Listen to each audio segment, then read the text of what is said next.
Lecture में हमने सी के बारे में थोड़ा डिस्कस किया था, ठीक है। लेकिन हाँ, कंप्यूटर कैसे वर्क करता है और सी प्रोग्रामिंग कैसे वर्क करता है वो हमने वेरी फर्स्ट लेक्चर में जब हम गूगल मीट में कंडक्ट करते थे तभी लिया था। तभी बहुत सारे स्टूडेंट एब्सेंट थे, तो आज फिर से उसको रिवाइज कर लेते हैं, ठीक है। तो बेसिकली कंप्यूटर वर्क कैसे करेगा तो मैं दिखाता हूँ आपको। उसका चार्ट है कि कंप्यूटर के अंदर कौन कौन से जो पोर्शन अलग अलग होते हैं। जैसे कि हमारा बाइक रहता है तो ठीक है, बाइक में अलग अलग पार्ट्स होते हैं, वो सारे मिलके एक काम करते हैं। क्या करते हैं? बाइक को आगे चलाते हैं। गियर बॉक्स होता है उसका, फिर उसके अंदर इंजन के अंदर पिस्टन रहता है, फिर क्रैंक शाफ्ट रहता है वगैरह। वो छोटे छोटे सारे पार्ट्स मिलके एक बाइक को क्या चल वर्किंग कंडीशन में लाते हैं।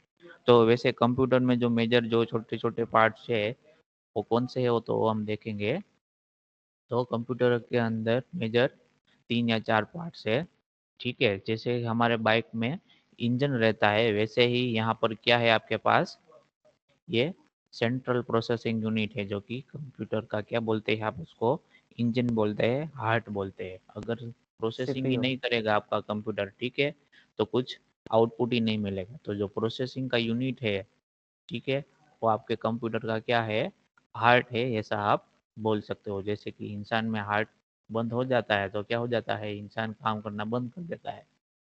वैसे ही कंप्यूटर का सीपीयू है, वो काम करना बंद कर देगा तो आपका कंप्यूटर कुछ काम का नहीं है। सीपीयू यानी कि जो आप टीवी में एडवर्टाइज देखते हो ना कि इंटेल का प्रोसेसर आता है, एएमडी का प्रोसेसर आता है, वैसे ही मोबाइल फोन्स में सभी सैमसंग का आता है। वैसे अलग अलग जो प्रोसेसर आता है, मीडियाटेक का आता है, वो सभी क्या बोलते हैं उसको, सीपीयू बोलते स्नैपड्रैगन। हैं। स्नैपड्रैगन है, ठीक है। वो सारे जो प्रोसेसर है उसको क्या बोल देंगे, सीपीयू। अगर प्रोसेसर नहीं है तो आपका जो भी डिवाइस है डिजिटल, ठीक है, वो कुछ काम का रहेगा नहीं। तो सर वैसे ही इंटेल कंप्यूटर और में जो भी एएमडी के होगा उसको क्या प्रोसेसर में बोलेंगे आप। डिफरेंस क्या है? सॉरी, इंटेल और एएमडी के प्रोसेसर में डिफरेंस क्या है? प्रोसेसर का काम क्या होता है बेसिकली, जो भी डेटा उसको इनपुट मिलता है उसको प्रोसेस करके आउटपुट जनरेट करने का होता है, ठीक है। ये ठीक वैसा ही है अगर आप मोटोरोला का फोन यूज कर रहे हो या फिर सैमसंग का फोन यूज कर रहे हो, ठीक है।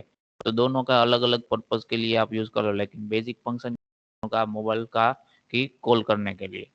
तो जो ये इंटेल और एएमडी है वो अलग अलग कंपनी है, अपने हिसाब से अपना प्रोसेसर बनाती है, ठीक है। तो लेकिन बेसिक वर्क क्या है सबका, to process the data and generate output, ठीक है। तो ये ठीक इसी तरीका है, दो अलग अलग मार्केट में कंपनियां हैं लेकिन दोनों क्या बना रही है, प्रोसेसर। तो सबके प्रोस और कौन से अगर आप इंटरनेट पर सर्च करोगे तो वो आपको मिल जाएगा कि कौन सी सिचुएशन के और कौन से पर्पज के लिए ओके आपको सर। कौन सा प्रोसेसर यूज करना चाहिए, ठीक है। तो अभी हम अपने मेन टॉपिक पर आते हैं कि कंप्यूटर क्या है। तो कि it is a machine which can accept data. Data accept कहाँ से करेगा, तो कि इनपुट डिवाइस जितने भी है उसके हिसाब से वो करेगा, डेटा को एक्सेप्ट करेगा। बाद में उसको क्या करेगा, वो प्रोसेस करेगा। प्रोसेस किसकी मदद से करेगा, सीपीयू की मदद से करेगा, उसके साथ में मेमोरी भी होगा। तो ये सारे छोटे छोटे कंपोनेंट मिलके क्या बनाएंगे, क्या करेंगे, आपने जो इनपुट में डेटा डाले है उसको प्रोसेस कर, बाद में क्या करेगा, जो भी आउटपुट डिवाइस है उस पर क्या करेंगे, वो जो भी प्रोसेसिंग का रिजल्ट आएगा वो उसको क्या करेंगे, डिस्प्ले करेंगे। आइदर अगर डिस्प्ले के फॉर्म में है, अगर प्रिंटर के लिए कोई कमांड है तो क्या करेगा, वो प्रिंट करेगा। जो भी रिजल्ट आएगा वो आउटपुट डिवाइस जो भी है उसके जरिए वो क्या करेगा, आपको शो करेगा, ठीक है। समझ में आ रहा है सबको यहाँ तक। Yes sir. ये जो मेन मेमोरी सर बोला है वो क्या है आपका कंप्यूटर का, उसको हम क्या बोलेंगे, रैम बोलेंगे। आप जब कभी भी फोन या मोबाइल फोन या कंप्यूटर लेने जाते हो तो आप देखते हो कि रैम कितनी है, देखते हो कि नहीं देखते हो। Yes sir. Yes sir, sir देखते यस हैं। सर। यस। तो ये यस सर रैम का फुल फॉर्म क्या होता है, तो कि रैंडम एक्सेस मेमोरी, ठीक है। ये क्या है, रैंडम एक्सेस मेमोरी। रैम की साइज जितनी ज़्यादा होगी उतना आपका जो भी डिवाइस होगा उसका प्रोसेसिंग क्या होगा, फास्ट होगा, ठीक है। क्यों, क्योंकि ये मेमोरी है, उसमें क्या होता है, जो प्रोसेस करने की जरूरत होती है रैम के अंदर स्टोर होता है। तो जितना ज़्यादा रैम का साइज होगा तो उतना ज़्यादा वो डेटा स्टोर कर पाएगा, और जितना ज़्यादा डेटा स्टोर कर पाएगा उतना वो मल्टीटास्किंग करेगा। एक से ज़्यादा आप अगर आपके मोबाइल में ज़्यादा रैम है, ठीक है, अगर फॉर एग्जांपल 4 GB रैम है और 2 GB रैम है, दो डिवाइस है आपके पास, तो 2 GB रैम में ऐसा हो सकता है कि अगर आप कोई भी 5 एप्लीकेशन ओपन करो एट ए टाइम, तब क्या करेगा, वो थोड़ा परफॉर्मेंस में लैग करेगा। लेकिन वही 5 सारी एप्स आप 4 GB रैम वाले वेरिएंट में यूज़ करोगे तो परफॉर्मेंस में आपको लैग नहीं मिलेगा। क्यों? क्योंकि उस डिवाइस के अंदर क्या है, रैम ज़्यादा है। रैम कब यूज़ होती है, जो रन टाइम कोई भी आप एप्लीकेशन यूज़ करते हो तो उसका एग्जीक्यूशन जब भी होता है, तभी वो एग्जीक्यूशन के रिलेटेड जो भी डेटा होता है वो कहाँ पे स्टोर होता है, आपका मेन मेमोरी यानी कि रैम रैम के अंदर। ठीक है, तो जितनी ज़्यादा रैम होगी उतना आपका जो भी डिवाइस होगा, अदर कंप्यूटर होगा, मोबाइल होगा और कोई भी डिवाइस होगा, तो ज़्यादा रैम होगा तो उसका परफॉर्मेंस क्या होगा, इम्प्रूव होगा। ठीक है, तो हमारे कंप्यूटर में प्रोसेसर तो है, ठीक है, ये सिर्फ प्रोसेसर करेगा, सिर्फ डेटा को प्रोसेस करेगा, ठीक है, लेकिन वो डेटा कौन सा प्रोसेस करना है, वो कहाँ पे स्टोर करेगा, मेन मेमोरी के अंदर होगा। तो कंप्यूटर में रैम भी क्या है, आपकी जरूरी है। फिर ये आता है कौन सा, स्टोरेज पेरिफेरल। स्टोरेज पेरिफेरल क्या है, आपका हार्ड डिस्क है। ठीक है, आप कंप्यूटर में बोलते हो कि मेरी 500 GB हार्ड डिस्क है, मेरी 1 TB हार्ड डिस्क है, वैसे ही आप मोबाइल डिवाइस के लिए बोलते हो कि मेरा 128 GB क्या है, स्टोरेज है।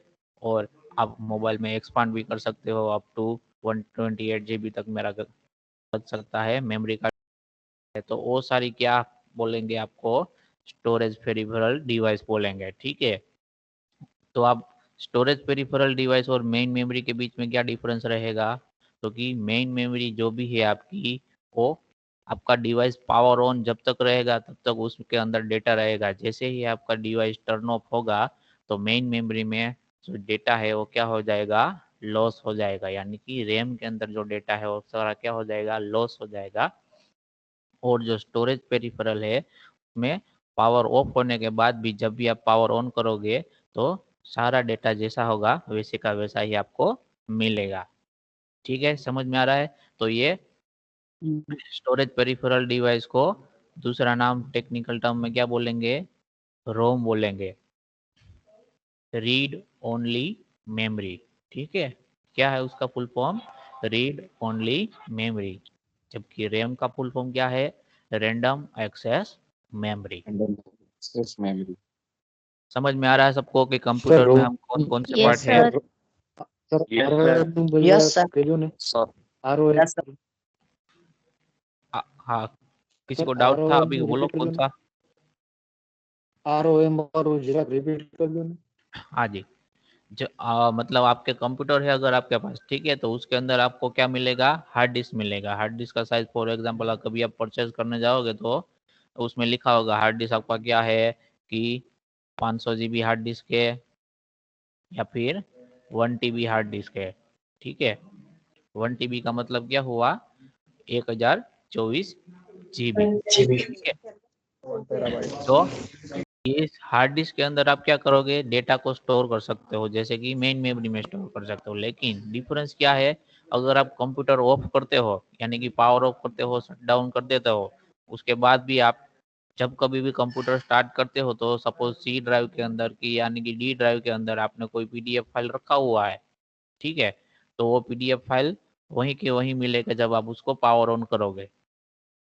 ठीक है, लेकिन मेन मेमोरी होगी आपकी, उसमें पावर होने के बाद उसके अंदर जो भी डेटा होगा वो क्या हो जाएगा, लॉस हो जाएगा। तो आपको क्या, सपोज आपने कंप्यूटर ऑन है, ठीक है, आपने पीडीएफ फाइल ओपन कर रखा है, तो पीडीएफ फाइल को ओपन करने के लिए जो भी डेटा होगा वो कहाँ पे ओपन हुआ होगा, मेन मेमोरी के अंदर। बाद में उसको सीपीयू क्या करेगा, आपका प्रोसेस करेगा, उसके बाद आपको स्क्रीन पे क्या दिखाई देगा, आपका पीडीएफ फाइल आपको दिखाई देगा। तो इतना प्रोसेस होता है पीडीएफ ओपन करने के लिए। ठीक है, अगर आपने क्या किया, स्विच ऑफ कर दिया, पावर ऑफ कर दिया, आपका कंप्यूटर बंद कर दिया, तो बंद कर दिया तो मतलब क्या हुआ, मेमोरी का जो मेन मेमोरी का पावर लॉस हो गया, तो मेन मेमोरी में जो भी डेटा था वो क्या हो जाएगा, लॉस हो जाएगा जब कभी भी पावर ऑफ होगा तभी। ठीक है, तो जब कभी भी आप फिर से स्टार्ट करोगे कंप्यूटर तो ये डेटा तो अवेलेबल नहीं है, लेकिन ये स्टोरेज पेरिफेरल में है, आपका जो डॉक्यूमेंट स्टोर किया हुआ है वो एज इट इज अवेलेबल है। उसको आपको रीड करना है तो आपको क्या करने का, दोबारा उसको डबल क्लिक करोगे तो मेन मेमोरी में लोड होगा, फिर उसको सीपीयू क्या करेगा, फिर से प्रोसेस करेगा और उसके बाद में आपको फिर से पीडीएफ फाइल ओपन डिस्प्ले होगा। ठीक है, तो तो ये स्टोरेज पेरिफेरल जो भी डिवाइस है उसको टेक्निकल यानी कि कंप्यूटर की लैंग्वेज में क्या बोलेंगे, रोम बोलेंगे। फुल फॉर्म क्या है उसका, रीड ओनली मेमोरी। ठीक है, उसमें आप रीड कर सकते हो लेकिन उसमें कोई एग्जीक्यूशन या कोई दूसरा टास्क नहीं कर सकते हो। ठीक है, यानी और मेन मेमोरी का जो भी नाम क्या है दूसरा, रैंडम एक्सेस मेमोरी। किसके लिए यूज होगा, कि कोई भी प्रोसेसिंग कोई भी टास्क परफॉर्म करने के लिए किसका यूज करेंगे, हम रैम का यूज करेंगे। ठीक है, समझ में आ रहा है सबको यहाँ तक? Yes sir. Yes, sir. Yes, sir. Okay, तो अभी ये प्रोसेसिंग हो रहा है, ठीक है सब कुछ, लेकिन ये प्रोसेसिंग तो हो रहा है आपके पास,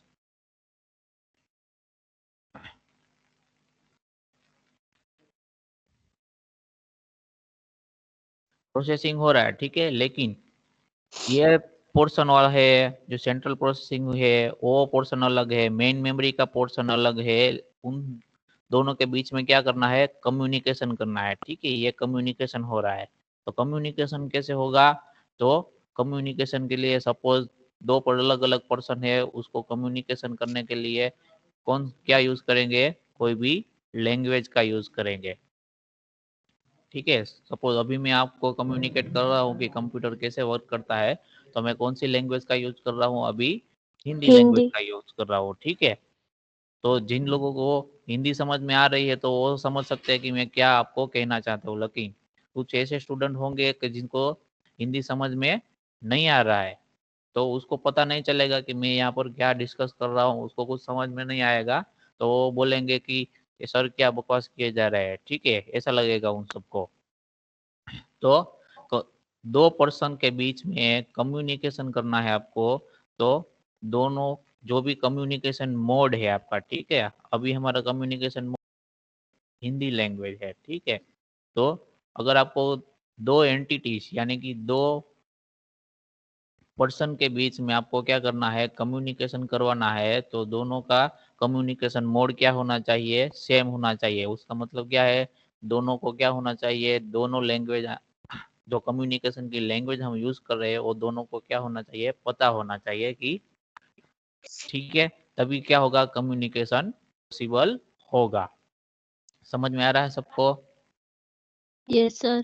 Yes. Okay, yes sir. तो Yes, sir. ये ह्यूमन बीइंग की बात थी कि ह्यूमन है और रियल लाइफ में आप कम्युनिकेशन कैसे करते हैं। उसके लिए क्या हम डिफरेंट डिफरेंट लैंग्वेजेस यूज करते हैं, हिंदी, इंग्लिश, गुजराती, मराठी, तमिल वगैरह वगैरह। ठीक है, तो कंप्यूटर कैसे करता है, तो कंप्यूटर कौन सी लैंग्वेज यूज करता है, तो हमने फिर फर्स्ट लेक्चर में बोला था कि कंप्यूटर बाइनरी लैंग्वेज का यूज करता है। ठीक है, कौन से लैंग्वेज का यूज करता है, बाइनरी लैंग्वेज का। Binary.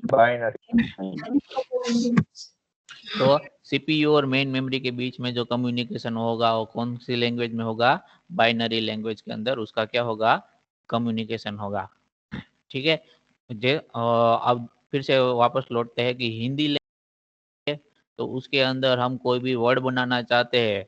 ठीक है, फॉर एग्जांपल हेलो वर्ड हमने बनाया, हेलो लिखा, ठीक है, ये गुजराती में लिखा मैंने। ठीक है, हिंदी में लिखेंगे तो क्या लिखेंगे, ऐसे करके लिखेंगे और ऊपर लाइन लगाएंगे। ठीक है, तो ये जो इंडिविजुअल वर्ड, इंडिविजुअल क्या है, कैरेक्टर है, अल्फाबेट है। ठीक है, तो उसके लिए हमारे पास क्या है, दोनों के लिए ए से लेके अ से लेकर गुजराती में अक्षर कलम खटारो कहीए આપણે, અક્ષરથી લઈને અ થી લઈને જ્ઞાન સુધીનો શું છે આપણી પાસે, કકા બારાખડી છે, બરાબર. એવી જ રીતે હિન્દીમાં પણ છે, અને ઇંગ્લિશમાં શું કહીએ આપણે એને, ABCD बोलेंगे हम अप टू Z। तो ये बेसिक क्या है, बेसिक लेटर्स है सारे हर एक लैंग्वेज के लिए, ठीक है। तो वैसे बाइनरी लैंग्वेज के लिए कितने लेटर है हमारे पास, 2 ही लेटर है, एक है 1 और दूसरा क्या है 0। 0 इन दोनों लेटर के बेस पर आपको क्या करना है, कम्युनिकेशन करना है। कैसे होगा, तो उसके लिए क्या होगा, पैटर्न्स जनरेट होंगे बाइनरी के फॉर्म में, क्या होगी, पैटर्न जनरेट होगी। वो कौन करेगा generate pattern, computer. For example कौन सी पैटर्न है, फर्स्ट पैटर्न है 1 0 0 0 1 0 0 1, इस तरीके की पैटर्न है। और फॉर एग्जांपल इसका मीनिंग कंप्यूटर की लैंग्वेज में क्या होता है, कैपिटल ए होता है, ठीक है। तो मेन मेमोरी और सेंट्रल प्रोसेसिंग यूनिट के बीच में जब भी ये इस तरीके का कोई पैटर्न जनरेट होगा तो वो दोनों समझ जाएंगे कि इस पर्टिकुलर पैटर्न का मीनिंग क्या है, ठीक है। ठीक इसी तरह सपोज 1 1 0 0 1 0 0 1, इसका मीनिंग क्या, फॉर एग्जांपल कैपिटल बी होता है।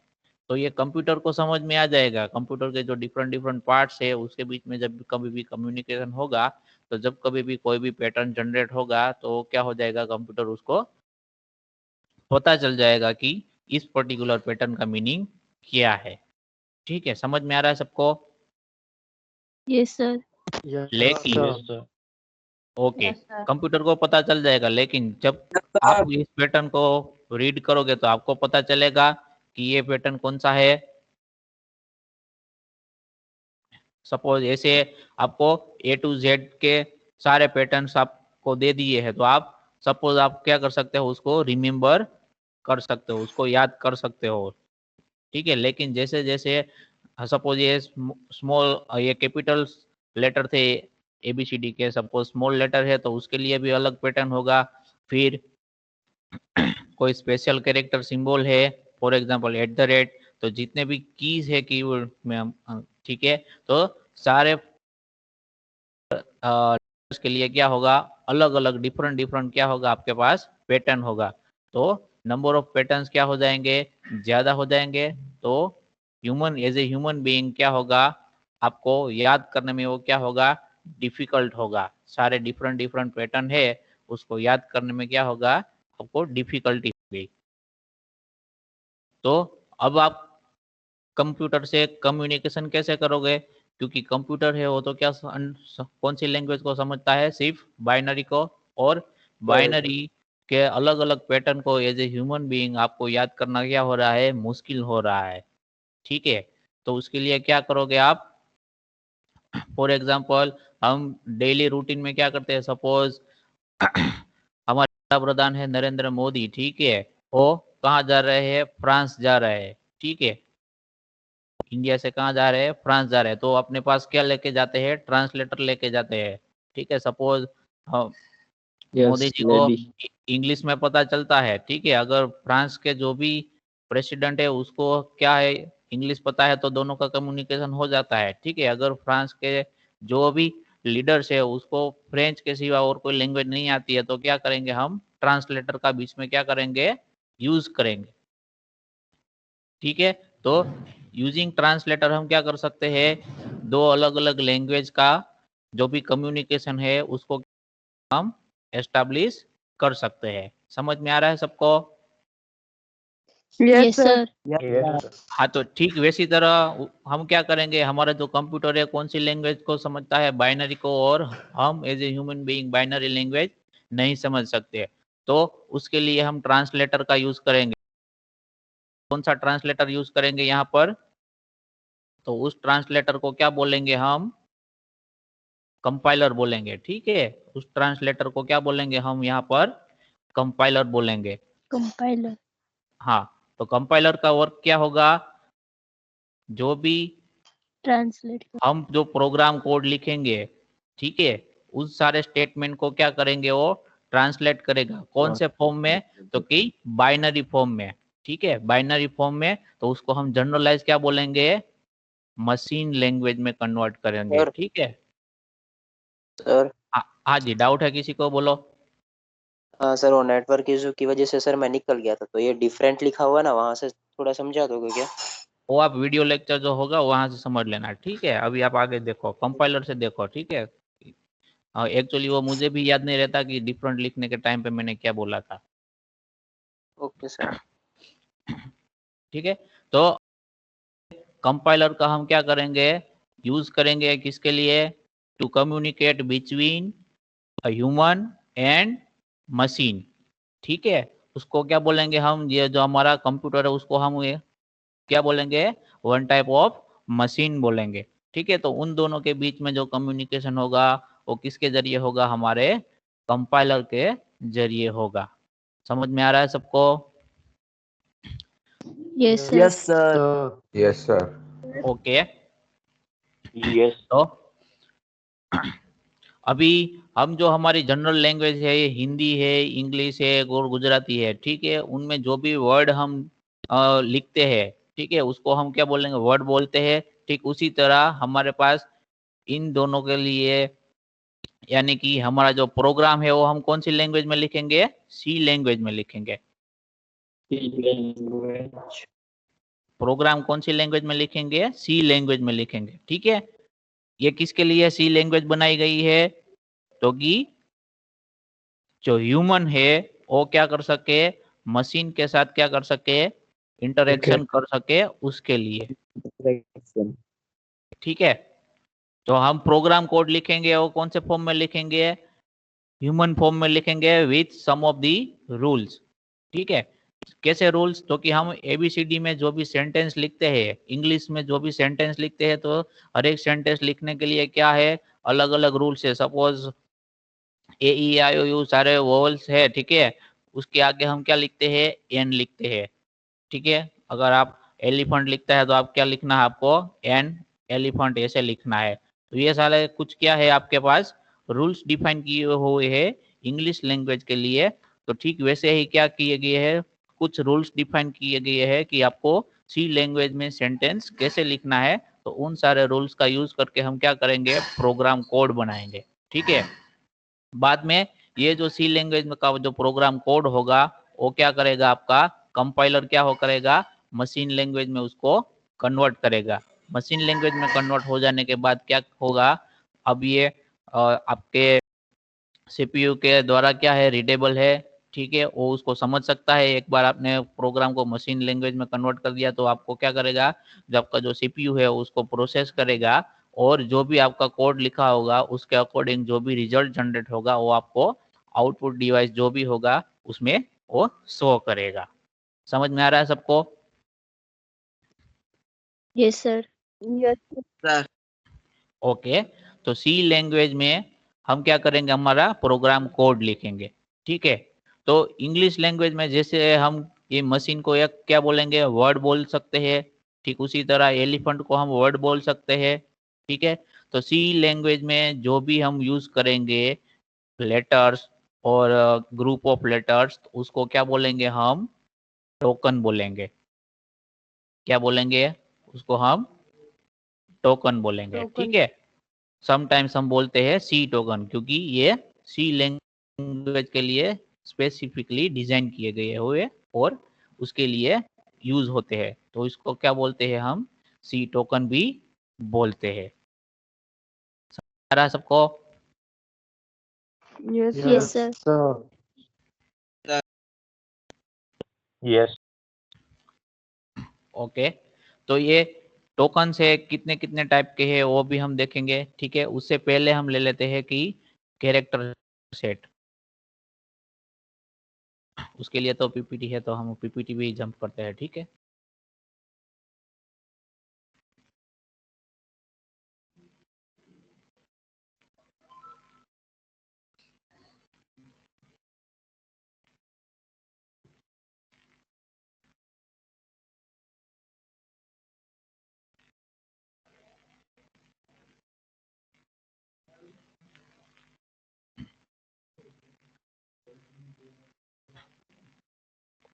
उस पे जंप करने से पहले हम देख लेते हैं कि हम अगर हमने हमारा सी प्रोग्राम बनाया है, ठीक है, तो वो एग्जीक्यूट कैसे होगा।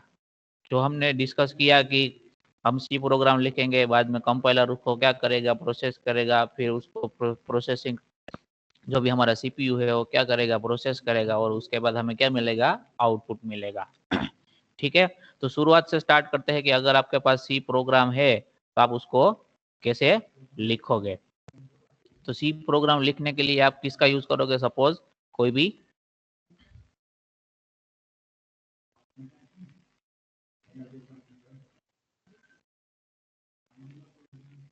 आप क्या कर रहे हो, सपोज कोई एडिटर का यूज कर रहे हो, फॉर एग्जांपल क्या हम नोटपैड एडिटर का यूज करते हैं, या फिर दूसरा कोई भी नोटपैड प्लस प्लस एडिटर है, तो कोई भी एडिटर का यूज करके हम क्या करते हैं, प्रोग्राम लिखते हैं। ठीक है, 1 बाय 1 स्टेटमेंट लिखते हैं, उसको हम हार्ड डिस्क के अंदर क्या कर देंगे, उसको सेव कर देंगे। ठीक है, क्या कर देंगे, हमारे हार्ड डिस्क के अंदर सेव कर देंगे। उसके बाद क्या करेंगे, जब कभी भी आप प्रोग्राम एग्जीक्यूट करोगे, ठीक है, जब कभी आप प्रोग्राम एग्जीक्यूट करोगे, ठीक है, तो रीड कहाँ से करेगा, तो कि हार्ड डिस्क के करेगा। ये दोनों साइड एरो लिखा हुआ है, एरो मार्क किया हुआ है, इसका मीनिंग क्या है, आप कम्युनिकेशन क्या है आपका, 2 वे कम्युनिकेशन है। ठीक है, 2 वे का मतलब क्या है कि एडिटर क्या कर सकता है, यहाँ से डिस्क से रीड भी कर सकता है, और कोई भी जो चेंजेस है वो डिस्क में राइट भी कर सकता है। ठीक वैसी तरह क्या होगा, जो डिस्क में एडिटर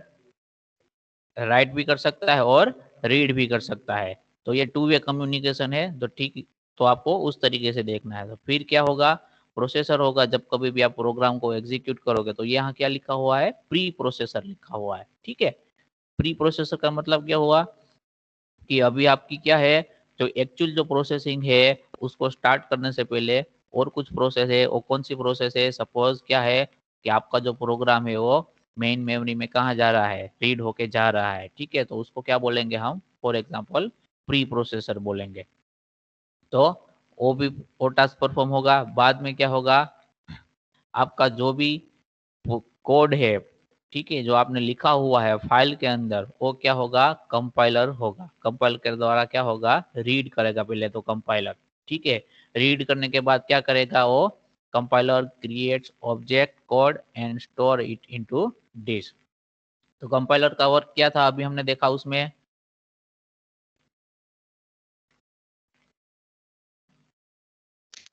हाँ,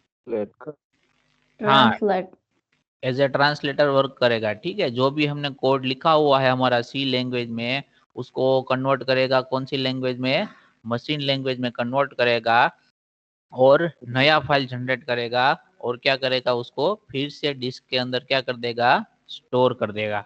ठीक है, फिर से क्या करेगा, डिस्क के अंदर स्टोर कर देगा। अब हमें जो भी फाइल रन करना है, वो जो एडिटर वाला फाइल है वो रन नहीं करना है, कौन सा रन करना है, जो कंपाइलर ने जनरेट करके हमें, यानी कि मशीन लैंग्वेज में कन्वर्ट करके जो भी फाइल दिया हुआ है उसको हमें क्या करना है, एग्जीक्यूट करना है। ठीक है, समझ में आ रहा है सबको यहाँ तक? Yes sir. Hello Yes, sir, आपने yes. जो अभी रिपीट किया एक बार वापस रिपीट करो ना सर प्लीज, अभी बोला थोड़ा नेटवर्क इश्यू हो गया था। हाँ जी, फिर से एक बार मैं रिपीट कर देता हूँ। ठीक है, जो एडिटर है हमारे पास, यस सर। ठीक है, एडिटर से स्टार्ट करेंगे तो हम अपना प्रोग्राम, सी लैंग्वेज का जो भी प्रोग्राम है वो हम कहाँ लिखेंगे, सपोज फॉर एग्जांपल नोटपैड के को स्टार्ट किया, लिखने के बाद हम उसको क्या करेंगे, सेव करेंगे। तो सेव वो कहाँ पे होगा, हमारी हार्ड डिस्क में होगा। ठीक है, तो हार्ड डिस्क में सेव हो गया। उसके बाद जब कभी भी हम उसको क्या करेंगे, एग्जीक्यूट करेंगे। ठीक है, तो एग्जीक्यूट करेंगे तो प्री प्रोसेसर का टास्क परफॉर्म होगा। प्री प्रोसेसर का मतलब क्या होता है, सपोज हमने एग्जीक्यूट करना स्टार्ट किया तो क्या हो रहा है, हमारा प्रोग्राम है वो रीड हो रहा है। क्या हो रहा है, रीड हो रहा है, और रीड होने के बाद वो कहाँ जाएगा, हमारा रैम के अंदर जाएगा। ठीक है, सपोज फॉर एग्जांपल ले लो आप, तो रीड हो रहा है तो वो प्री प्रोसेसर होगा। बाद में प्री प्रोसेस होने के बाद वो क्या होगा, कंपाइलर के पास जाएगा। तो कंपाइलर का वर्क क्या है कि ट्रांसलेट करना है। क्या है उसका वर्क, ट्रांसलेट करेगा।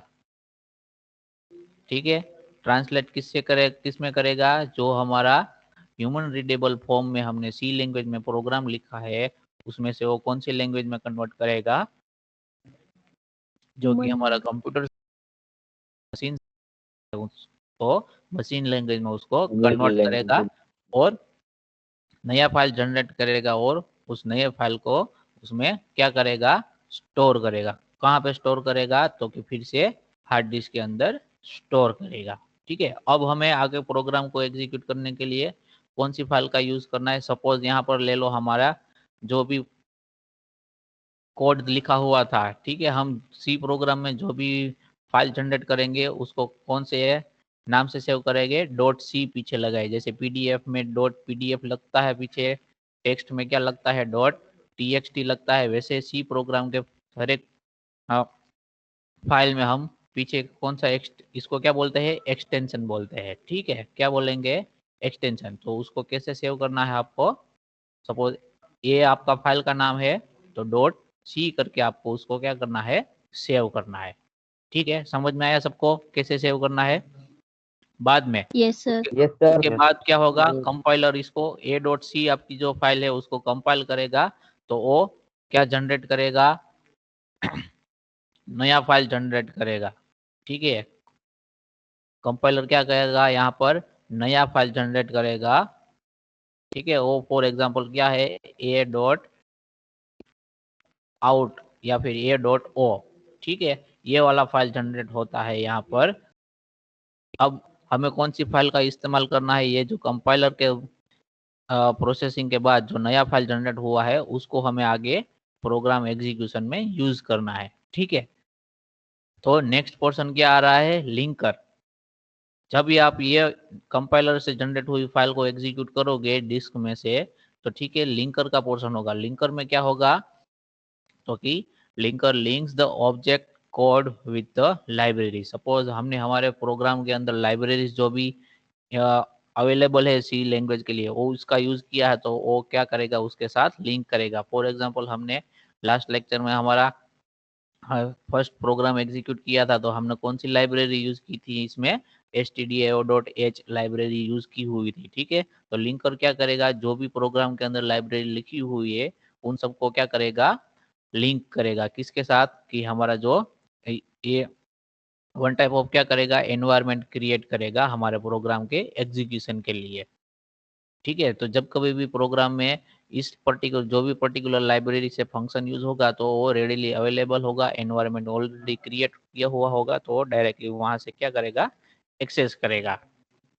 ठीक है, सारा एनवायरनमेंट क्रिएट होने के बाद लिंकर क्या करेगा, फाइनली हमारा प्रोग्राम एग्जीक्यूट होने के लिए रेडी हो गया है तो उसको क्या करेंगे हम, प्राइमरी मेमोरी। प्राइमरी मेमोरी की हम मतलब कि क्या है, हमारा रैम है, तो उसके अंदर हमारा प्रोग्राम जाएगा।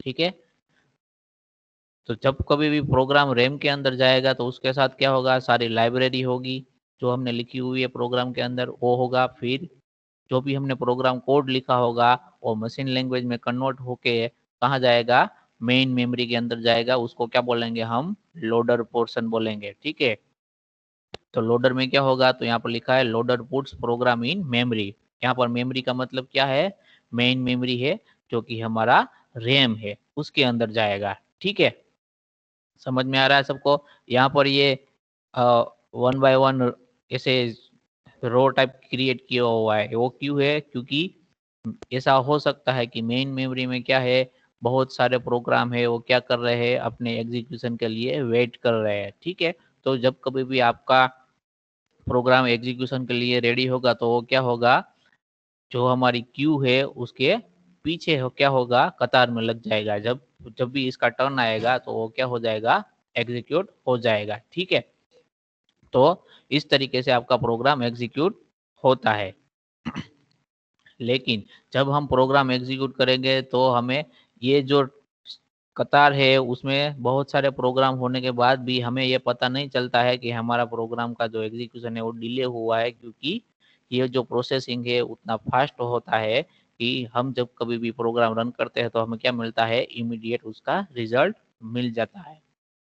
सपोज आपका प्रोग्राम बहुत बड़ा है, उसमें बहुत बड़े सारे मॉड्यूल्स है, तो उस सिचुएशन में कभी कभी क्या होता है, थोड़ा डिले होता है। लेकिन हम जो प्रोग्राम सीखेंगे छोटे छोटे होंगे तो उसके लिए ज़्यादा डिले नहीं होगा। इन शॉर्ट नो डिले आप कह सकते हो। ठीक है, तो ये हो गया, क्या हो गया, लोडर का पार्ट हो गया। उसके बाद मेन मेमोरी में आ गया, तो मेन मेमोरी से कहाँ जाएगा आपका प्रोग्राम, सीपीयू के पास जाएगा, यानी कि सेंट्रल प्रोसेसिंग यूनिट के पास जाएगा। तो जब भी आपका प्रोग्राम सेंट्रल प्रोसेसिंग यूनिट के पास जाएगा तो क्या करेगा, CPU takes each instruction and execute it, possibly storing new data value as the program execute। जो भी आपने स्टेटमेंट लिखे होंगे सी लैंग्वेज के अंदर, ठीक है, इनिशियली प्रोग्राम के अंदर, तो सपोज आपने कोई स्टेटमेंट लिखा है कि a is equal to A plus P, तो इसको मशीन लैंग्वेज में जब हम कन्वर्ट करेंगे तो उसको क्या बोलेंगे, हम उसको इंस्ट्रक्शन बोलेंगे हर एक लाइन को, ठीक है।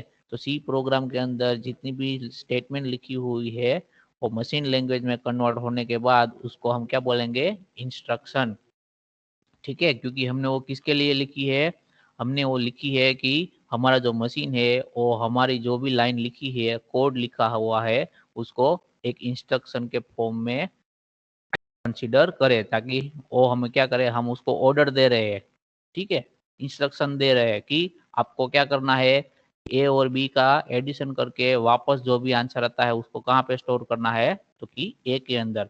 वो हम क्या कर रहे हैं, मशीन को इंस्ट्रक्शन दे रहे हैं, इसलिए उसको क्या बोला है, हर एक लाइन को इंस्ट्रक्शन कोड बोला हुआ है, ठीक है। समझ में आ रहा है सबको? Yes, Yes, sir. Yes, sir. Okay. तो Yes, sir. आपका जो भी प्रोग्राम है वो मशीन लैंग्वेज में कन्वर्ट होने के बाद जो भी इंस्ट्रक्शन के फॉर्म में कन्वर्ट हुआ है, तो सीपीयू उसको क्या करेगा, पहले फर्स्ट इंस्ट्रक्शन जो भी होगा उसको रीड करेगा, बाद में सेकंड इंस्ट्रक्शन को रीड करेगा, थर्ड को, ऐसे वन बाय वन सारे इंस्ट्रक्शन को रीड करेगा जब तक कि आपका प्रोग्राम टर्मिनेट नहीं होता है, ठीक है। और एट द एंड जो भी इंस्ट्रक्शन में आपने सपोज यहाँ पर कुछ प्रिंट करवाया है तो वो क्या करेगा, आउटपुट डिवाइस के जरिए वो क्या करेगा, आउटपुट में प्रिंट करेगा या फिर दिखाएगा, और जो भी फॉर्म ने आपने आउटपुट में लिखा होगा उस हिसाब से वो आउटपुट में आपको रिजल्ट दिखाएगा। जैसे यहाँ पर जो है लोडर है मेन मेमोरी में जाता था, ठीक उसी तरह सीपीयू के पास भी क्या होगा, बहुत सारे टास्क परफॉर्म करने को होता है। तो जब कभी भी आपके प्रोग्राम का टर्न आएगा तो वो सीक्वेंस में से आपके प्रोग्राम को एग्जीक्यूशन यानी कि प्रोसेसिंग के लिए क्या करेगा, कैरी करेगा, और उसके बाद उसको क्या करेगा, प्रोसेस करके आपको रिजल्ट जनरेट करके देगा। समझ में आ रहा है सबको? Yes, sir. Yes, sir. हाँ, तो Yes, ये जो sir. ये जो सारी प्रोग्राम सीक्वेंस है वो कौन सी आपका कहाँ पे यूज होगा, यानी कि आपकी ऑपरेटिंग सिस्टम कौन सी होगी तभी ये फॉलो होगा। तो कि जो यूनिक्स की सारी लैंग्वेज है, यूनिक्स ऑपरेटिंग सिस्टम अगर आपके पास है तो ये सारे स्टेप आपको पता चलते थे। यूनिक्स का होगा तो कंपाइलर के बाद उसमें क्या होता है, नया फाइल जनरेट होता है, ठीक है, क्या होगा, नया सर फाइल। यूनिक्स मतलब लाइनक्स का ऑपरेटिंग हाँ सिस्टम वही? हाँ, वही वही, ठीक है। Okay sir. यूनिक्स मतलब जो भी लिनक्स के जो भी कर्नल आते हैं वही, ठीक है, उसको यूनिक्स बोलते हैं जनरल टर्म्स में। तो उसमें ये आपको पता चलेगा, क्योंकि जो सी प्रोग्रामिंग है हमारा बेसिकली वो किसके बेस पे है, यूनिक्स के बेस पे, ठीक है। ऐसा भी बोल सकते हैं कि सी प्रोग्राम के बेस पर आपका यूनिक्स क्या हुआ है, डेवलप हुआ है। तो जो भी सी प्रोग्राम के जो भी हमने ये एग्जीक्यूशन सीक्वेंस देखी वो आपको मेजरली कहाँ देखने मिलेगी, यूनिक्स के फ्लेवर के जो भी ऑपरेटिंग सिस्टम होंगे, लिनक्स होंगे, लिनक्स में कौन सा आएंगे आपका, उबंटू आएगा, फेडोरा आएगा, फिर मिंट आएगा, उन सारे ऑपरेटिंग सिस्टम के अंदर ये सीक्वेंस आपको देखने को मिलेगा। लेकिन विंडोज में हम जब भी किसका यूज करेंगे, हम सपोज टर्बो सी का यूज करते थे हम पहले, ठीक है। ये आपका C++. क्या है, वन टाइप ऑफ क्या था, टर्बो सी आपका कंपाइलर था, ठीक है, किसके लिए, तो कि सी लैंग्वेज के लिए कंपाइलर था, ठीक है। लेकिन अभी ये टर्बो सी है उसमें कोई लेटेस्ट अपडेट नहीं आया, तो अभी डायरेक्टली आप टर्बो सी अपने जो नए ऑपरेटिंग सिस्टम है उसमें यूज करने में थोड़ा दिक्कत आ रहा है। तो अभी तो मोस्टली कौन सा यूज करता है, कोड ब्लॉक का यूज करते हैं, ठीक है, क्या, कोड ब्लॉक्स। या फिर हम अपने इस सेमेस्टर के अंदर यहाँ पर क्या करेंगे, डायरेक्टली ऑनलाइन से सी कंपाइलर ठीक है। तो हम अपना जो भी प्रोग्राम लिखेंगे वो कहाँ लिखेंगे, वेब के कोई भी कंपाइलर जो वेब पर अवेलेबल है उस पर लिखेंगे और उसको क्या करेंगे, हम एग्जीक्यूट करेंगे। तो हमें ये सारी जो फाइल है वो जनरेट हो रही है, लिंकर हो रहा है, लोडर हो रहा है, वो हमें ज़्यादा वहाँ पर दिखने को नहीं मिलेगा लाइव पे, ठीक है। तो लेकिन ऑन बेसिस ऑफ थियरी जब कभी भी आपका सी प्रोग्राम एग्जीक्यूट होता है तो इतनी सारी, समझ में आ रहा है सबको? Yes sir. Yes sir. Yes sir. Okay, तो प्रोग्राम एग्जीक्यूशन हमने समझ लिया। अब हम देखते हैं कि हम उसमें प्रोग्राम हमारा लिख कैसे सकते हैं, ठीक है। तो उसके लिए कैरेक्टर सेट है, जैसे कि हमारे इंग्लिश लैंग्वेज में ABCD है as a character set, Gujarati में अ से लेके ज्ञ तक जो उसको बाराक्षरी बोलते हैं, हिंदी में भी वही है। तो ठीक वैसे ही हमारे पास सी लैंग्वेज के लिए कैरेक्टर सेट है। तो उसमें क्या आते हैं, एक तो लेटर्स आते हैं। तो लेटर्स कौन कौन से हैं, तो कि इंग्लिश के ABCD के जो कैपिटल लेटर है वो आते हैं, फिर स्मॉल लेटर है वो आते हैं, ठीक है। फिर डिजिट्स है, तो डिजिट में कौन कौन से आते हैं, तो कि 0 से लेके 9 तक सारे डिजिट हम यूज कर सकते हैं। फिर स्पेशल कैरेक्टर है, तो स्पेशल कैरेक्टर कौन से है, तो कि @ है, हैशटैग है, फिर $साइन है, फिर पावर साइन है। वैसे अलग अलग जो भी स्पेशल कैरेक्टर है, अंडरस्कोर है, ठीक है, वो सारे क्या है आपके सी लैंग्वेज में अवेलेबल है। फिर वाइट स्पेस, वाइट स्पेस का मतलब क्या हुआ, आप दो वर्ड के बीच में जो भी स्पेस छोड़ते हो, बीच में जगह छोड़ते हो आप, उसको क्या बोलेंगे, वाइट स्पेस, ठीक है। तो उसके लिए क्या करना है, अगर आपके सी प्रोग्राम में आप स्लैश करके एन लिखोगे तो क्या होगा, उसके बाद जो भी लिखा होगा, यहाँ पर फॉर एग्जांपल मैंने ABC लिखा हुआ है और आगे XYZ लिखा हुआ है, ठीक है। तो आउटपुट मेरा कैसे प्रिंट होगा, तो XYZ यहाँ पर होगा, उसके बाद क्या होगा, स्लैश एन लिखा हुआ है, तो स्लैश एन किसके लिए है, न्यू लाइन के लिए है। तो उसके बाद जो भी होगा वो कहाँ, नई लाइन में लिखा जाएगा, तो वो नीचे आएगा, ठीक है। हमने जब भी लास्ट लेक्चर में प्रोग्राम एग्जीक्यूट किया था, ठीक है, तो उसमें हम 3 बार प्रिंटफ लिखा था, तो तीनों बार कहाँ आया था, एक ही लाइन में आया था, आगे राइट साइड में अपेंड होके, ठीक है। अगर आपने स्लैश एन यूज किया होता तो दूसरा वाला कहाँ आता, उसके नीचे आता दूसरी लाइन में, और तीसरा वाला कहाँ आता, उसके नीचे आता तीसरी लाइन में। फिर सर हाँ जी, सर આપણે સર પ્રિન્ટ કરીને સર પ્રોગ્રામમાં તો સર પ્રિન્ટ કરીને F કેમ લખવામાં આવે, પ્રિન્ટ F એ રીતે કેમ લખવામાં? પ્રિન્ટ એફ છે ને એ ફંક્શનનું નામ છે, પ્રી ડિફાઇન કરેલું, બરાબર છે। એ ફંક્શન તમારે યુઝ કરવું હોય તો એ નામનું તમારે યુઝ કરવો પડે। તમારું નામ શું છે?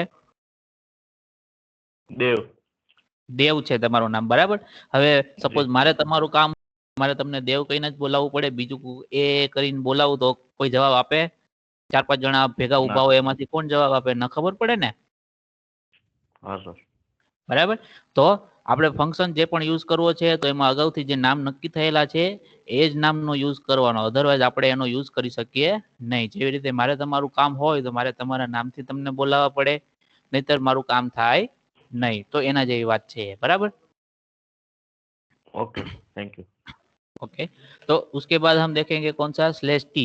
/t किसके लिए यूज होगा, सपोज मुझे XYZ और ABC के बीच में क्या करना है, ये XZ है लिखा मैंने और ABC लिखा हुआ है, दोनों के बीच में मुझे क्या करना है, स्पेस छोड़ना है। तो उसके लिए क्या करेंगे, हम /t का यूज करेंगे। तो वो क्या होगा, हॉरिजॉन्टल क्या होगा, स्पेस छूटेगा। अगर /v लिखोगे तो आपको क्या मिलेगा, वर्टिकल फॉर्म में स्पेस मिलेगा। फिर स्लैश करके 0 लिखोगे तो नल कैरेक्टर, यानी कि कोई भी कैरेक्टर आपको नहीं लिखना है। तो उसके लिए क्या करोगे, आप नल कैरेक्टर का यूज करोगे। इसका यूज हमें बाद में करेंगे कि नल कैरेक्टर का यूज क्यों कर रहे हैं हम, ठीक है। वो आगे जब हम प्रोग्रामिंग करेंगे तभी नल कैरेक्टर का यूज करेंगे कि इसका यूज कैसे होता है। फिर /b लिखोगे तो क्या होगा, ब्लैंक स्पेस छूटेगा, ठीक है। समझ में आ रहा है सबको? तो ये आपके, सर हाँ जी, सर एक बार सी में करके दिखाओ ना तो ज्यादा समझ में आएगा। प्रोग्राम में ना, प्रोग्राम में भी हम बारी बारी हाँ। करेंगे, सभी करेंगे, लेकिन प्रोग्राम के लिए कौन कौन सी बेसिक चीजें हैं वो हम अभी समझते हैं। ठीक है, ये सारे चीजें में न्यू है, हॉरिजॉन्टल वाला है, वो सभी मैं आपको प्रोग्राम में करके दिखाऊंगा। ठीक है, ओके, थैंक यू सर। ये सभी मैं दिखाऊंगा आपको, लेकिन अभी आपको पता होना चाहिए कि ये जब हम प्रोग्राम में यूज करेंगे तो आपको पता रहेगा कि ये कहाँ से आया है। ठीक है, ओके सर। तो ये बेसिक क्या था आपके सी प्रोग्राम के लिए कैरेक्टर सेट थे। इसमें से हम सभी जो भी कैरेक्टर हम सी प्रोग्राम में यूज करेंगे वो सारे इस स्लाइड के अंदर अवेलेबल है, इसमें से ही हम उसको यूज करेंगे। बाद में जो हमने टोकन्स की बात की थी, ठीक है, कि जैसे हम क्या करते हैं, इंग्लिश लैंग्वेज में जो भी ग्रुप ऑफ लेटर्स होता है उसको क्या बोलते हैं, हम वर्ड बोलते हैं। तो वैसे ही सी लैंग्वेज में उसको क्या बोलेंगे, टोकन बोलेंगे। स्पेसिफिकली सी के लिए डिजाइन किया है, लिखा हुआ है, तो उसको सी टोकन भी बोलते हैं। तो वो कौन कौन से हो सकते हैं, तो उसका डेफिनेशन भी लिखा हुआ है, smallest individual unit in C programming known as token. जैसे कि कोई एक सेंटेंस है, उसमें भी स्मॉलेस्ट पोर्शन कौन सा है, तो कोई भी एक वर्ड होता है, वो पूरे सेंटेंस का क्या होता है, स्मॉल पोर्शन होता है। तो जितने भी स्मॉल स्मॉल पोर्शन यानी कि जितने भी छोटे छोटे ग्रुप ऑफ लेटर है, उनको क्या बोलते थे हम इंग्लिश में, वर्ड बोलते थे। यहाँ पर इसको क्या बोलेंगे, हम सी टोकन बोलेंगे। तो भी स्मॉलेस्ट इंडिविजुअल यूनिट होगा, पार्ट होगा सी प्रोग्राम का, उसको क्या बोलेंगे, टोकन बोलेंगे। तो उन टोकन को भी अब हमने क्या किया है, सी लैंग्वेज में अलग अलग कैटेगरीज है, उसमें डिवाइड किया गया है कि वो पर्टिकुलर टोकन है तो कौन सा हो सकता है, तो कि एक कीवर्ड हो सकता है। ठीक है, जो कल के लेक्चर में हमने डिस्कस किया था कि हमारे पास कितने कीवर्ड है, टोटल 32 कीवर्ड है, रिजर्व है, उसको आप अपने प्रोग्राम में यूज कर सकते हो। ठीक है, तो ये 32 कीवर्ड्स है, वो कौन से है वो हम आगे देखेंगे नेक्स्ट स्लाइड में कि कौन कौन से कीवर्ड हमारे पास है। तो कोई भी टोकन होगा तो इन 6 कैटेगरी में से एक ही होगा, यानी कि सी प्रोग्राम में जो भी आप लिखोगे वो इन 6 कैटेगरी में से कोई एक कैटेगरी का टोकन होगा, यानी कि वर्ड होगा। तो पहले तो कीवर्ड जो 32 है हमारे पास, वो दूसरे को क्या बोलेंगे, आइडेंटिफायर। आइडेंटिफायर यानी कि हमारा जो भी क्या होगा, वेरिएबल होगा। जो हमने अल्गोरिथम में हम डिस्कस कर रहे थे, बार बार नाम यूज कर रहे थे वेरिएबल का, तो उसको क्या बोलेंगे, आइडेंटिफायर। फिर क्या होगा, कांस्टेंट होगा, यानी कि कोई वेरिएबल है, उसकी वैल्यू है और ड्यूरिंग द प्रोग्राम क्या है, चेंज नहीं हो रही है। सपोज पाई की वैल्यू है, ठीक है, ये चेंज नहीं हो रही है। तो एग्जांपल कौन सा, सपोज पाई वाला ले रहे हो आप, पाई इज इक्वल टू 3.14, तो ड्यूरिंग द प्रोग्राम आप इसकी वैल्यू चेंज नहीं कर रहे हो, तो उसको क्या बोल सकते हो, आप कांस्टेंट बोल सकते हो। ठीक है, समझ में आ रहा है सबको। Yes sir. बाद में यस सर। यस बाद में सर। क्या होगा, स्ट्रिंग होगा। ठीक है, स्ट्रिंग का मतलब क्या होगा, जैसे इंग्लिश सेंटेंस में हम वर्ड लिखते हैं या फिर कोई सेंटेंस लिखते हैं, तो उसको हम क्या बोलेंगे, स्ट्रिंग बोलेंगे। कल के प्रोग्राम ने हमने क्या लिखा था, हेलो वर्ड लिखा था। ठीक है, क्या लिखा था, हेलो वर्ल्ड। लेकिन हमने वो कहाँ लिखा था, विद इन डबल कोट के अंदर लिखा था। मैंने बताया था कि आपको एक इसमें लिखना है, डबल कोट के अंदर। ठीक है, तो सपोज आपको कोई मैसेज प्रिंट करवाना है सी प्रोग्राम में, तो वो क्या होगा, एक पूरा सेंटेंस होगा या फिर एक वर्ड होगा। तो जो भी आपको मैसेज प्रिंट करवाना है उसको आपको क्या लिखना है, डबल कोट के अंदर लिखना है। वो कौन से फॉर्म में होगा, स्ट्रिंग के फॉर्म में होगा। ठीक है, सपोज आपको आपने प्रोग्राम बनाया है, कौन सा प्रोग्राम कि आपने suppose up to n number तक के क्या करना है, ओड नंबर है सारे, उसका क्या करना है, एडिशन करना है, और उसके बाद जो भी आंसर आए वो आपके प्रोग्राम, उसने उसके लिए आपने प्रोग्राम बनाया है। ठीक है, तो आपको n की वैल्यू रीड करते टाइम ऐसा मैसेज प्रिंट करवाना है कि एंटर वैल्यू ऑफ n। ठीक है, अगर ऐसे मैसेज आपको अपने प्रोग्राम में प्रिंट कराओगे, तो जो कोई भी इसका यूज करेगा, एग्जीक्यूट करेगा, तो उसको इनपुट देने में क्या होगा, आसानी होगा, और उसको इजीली अंडरस्टैंड कर सकेगा कि मुझे इनपुट क्या देना है कोई भी प्रोग्राम के लिए। तो उसके लिए आप क्या बोलो, इसको क्या बोलते हैं, यूजर फ्रेंडली मैसेज बोलते हैं। कंप्यूटर के लैंग्वेज में क्या बोलते हैं, यूजर फ्रेंडली मैसेज। क्यों होते हैं यूजर फ्रेंडली मैसेज, कि आपका प्रोग्राम कोई भी यूज करे तो उसको क्या होना चाहिए, इजीली अंडरस्टैंडेबल होना चाहिए कि उसको पर्टिकुलर इनपुट कौन सा देना है। समझ में आ रहा है सबको? फॉर एग्जांपल आप कोई भी Yes, sir. वेबसाइट पे साइन अप कर रहे हो, तो वहां पर क्या होते हैं, ऐसे टेक्स्ट बॉक्स होते हैं, तो उसमें हिंट लिखा हुआ होता है कि इसमें आपको लास्ट नेम डालना है, इसमें आपको एड्रेस डालना है, और दूसरे कोई भी है उसमें आपको फोन नंबर डालना है। तो उसमें आपको ना हिंट लिखा हुआ होता है, तो वो क्या होगा, यूजर फ्रेंडली होता है। ठीक है, तो यूजर फ्रेंडली आपको प्रोग्राम डेवलप करना है तो आपको क्या करना होगा, यूजर फ्रेंडली मैसेज प्रिंट करवाना होगा, ताकि जब कभी भी आपका प्रोग्राम एग्जीक्यूट हो तो यूजर को वो पर्टिकुलर मैसेज शो हो, और अकॉर्डिंग टू मैसेज यूजर क्या कर सके, जो वैलिड इनपुट है वो आपको प्रोग्राम को दे सके। तो जो भी सारे स्टेटमेंट होंगे, ठीक है, उसको हम क्या लिखेंगे, विद इन डबल कोट लिखेंगे, और उस स्टेटमेंट को हम क्या बोलेंगे, हमारे सी लैंग्वेज के अंदर स्ट्रिंग्स बोलेंगे। ठीक है, समझ में आ रहा है सबको? Yes, sir. यस फिर सर। फिर दूसरा क्या होगा, यस यस सर। सर। आगे कौन सा होगा, स्पेशल सिंबल्स होंगे, जो हमने देखे कौन से है, कि @ है, फिर हैशटैग है, फिर डॉलर का साइन है, वो सारे क्या होंगे, स्पेशल सिंबल्स होंगे। ठीक है, बाद में ऑपरेटर्स होंगे, तो ऑपरेटर्स कौन से है, तो सारे, फॉर एग्जांपल एडिशन के लिए कौन सा ऑपरेटर है, प्लस है, माइनस है, डिवीजन है, फिर मल्टीप्लिकेशन है, फिर मॉड्यूलो ऑपरेटर है। तो ये सारे ऑपरेटर है, तो वो हो सकते हैं। ठीक है, तो सी टोकन जब कभी भी होगा तो वो इन 6 कैटेगरी में से कोई एक ही होगा। समझ में आ रहा है सबको?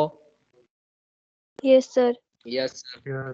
तो अब हम यस आगे सर। देखते हैं कि ये हर एक कैटेगरी यस है, उसमें कौन कौन सी चीजें आती है। तो ये पहले आपके पास क्या है, सारे कीवर्ड देखे थे। ठीक है, लास्ट लेक्चर में हमने बताया था कि हमारे पास सी के अंदर कितने कीवर्ड है, 32 कीवर्ड है, जिसका हम हमारे प्रोग्राम में एज ए वेरिएबल या फिर एज ए फंक्शन हम यूज नहीं कर सकते, क्योंकि वो क्या है, सी प्रोग्रामिंग लैंग्वेज के द्वारा रिजर्व रखे गए है। उसको हम प्रोग्राम में वेरिएबल या फिर कोई भी फंक्शन के नेम के तौर पे यूज नहीं कर सकते। तो वो कौन कौन से थे, तो यहाँ पर लिखा है, these are predefined words and have a fix meaning. All keyword must be written in lowercase letter. Every word in C either a keyword or identifier. तो वो हमें क्या करना है, ये सारे स्मॉल लेटर में ही लिखना है सारे कीवर्ड को। यहाँ पर ए में ए कैपिटल है, लेकिन उसको आपको स्मॉल में करना है, ऑटो। ठीक है, तो ये ऑटो वाला कीवर्ड है, ब्रेक वाला कीवर्ड है। हर एक कीवर्ड का अलग अलग सिचुएशन के लिए हम क्या करेंगे, यूज करेंगे। हर एक का यूज करने का पर्पस भी क्या होगा, अलग अलग होगा। वो हम आगे हर एक को देखेंगे, जब कभी भी हमें प्रोग्राम में यूज करना होगा तभी हम देखेंगे कि हर एक कीवर्ड का क्या पर्टिकुलर यूज हो रहा है। ब्रेक आया, फिर केस, फिर कैरेक्टर, फिर कांस्टेंट। कांस्टेंट का यूज कब हम करेंगे, जब कभी भी आपका कोई भी वेरिएबल है उसको कांस्टेंट डिफाइन करना है, तब हम क्या करेंगे, उस वेरिएबल के नाम के आगे कांस्टेंट का यूज करेंगे। तो ये कीवर्ड तभी यूज होगा। फिर कंटिन्यू, डिफॉल्ट, डू, डबल। हमने एल्स का यूज किया था हमने एल्गोरिथम में। ठीक है, तो एल्स का यूज किसके साथ होता है, तो कि इफ के साथ होता है। ठीक है, एल्स का यूज किसके साथ होगा, तो जब कभी भी हम इफ स्टेटमेंट लिखेंगे तभी उसके साथ एल्स लिखेंगे हम।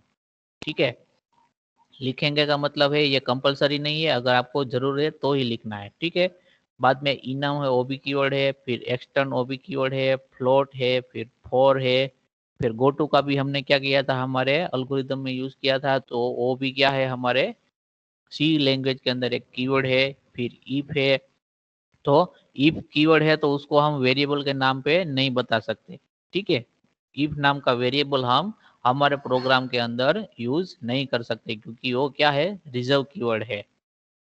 फिर INT है, फिर LONG, फिर register, return, short, signed, sizeof, static, struct, switch, typedef, union, unsigned, void, volatile और लास्ट वाइल। तो अगर ये सारे काउंट करोगे तो आपको कितने होंगे? 32 कीवर्ड होंगे टोटल, जो कि सी लैंग्वेज के द्वारा क्या है आपका रिजर्व रखे गए हुए हैं।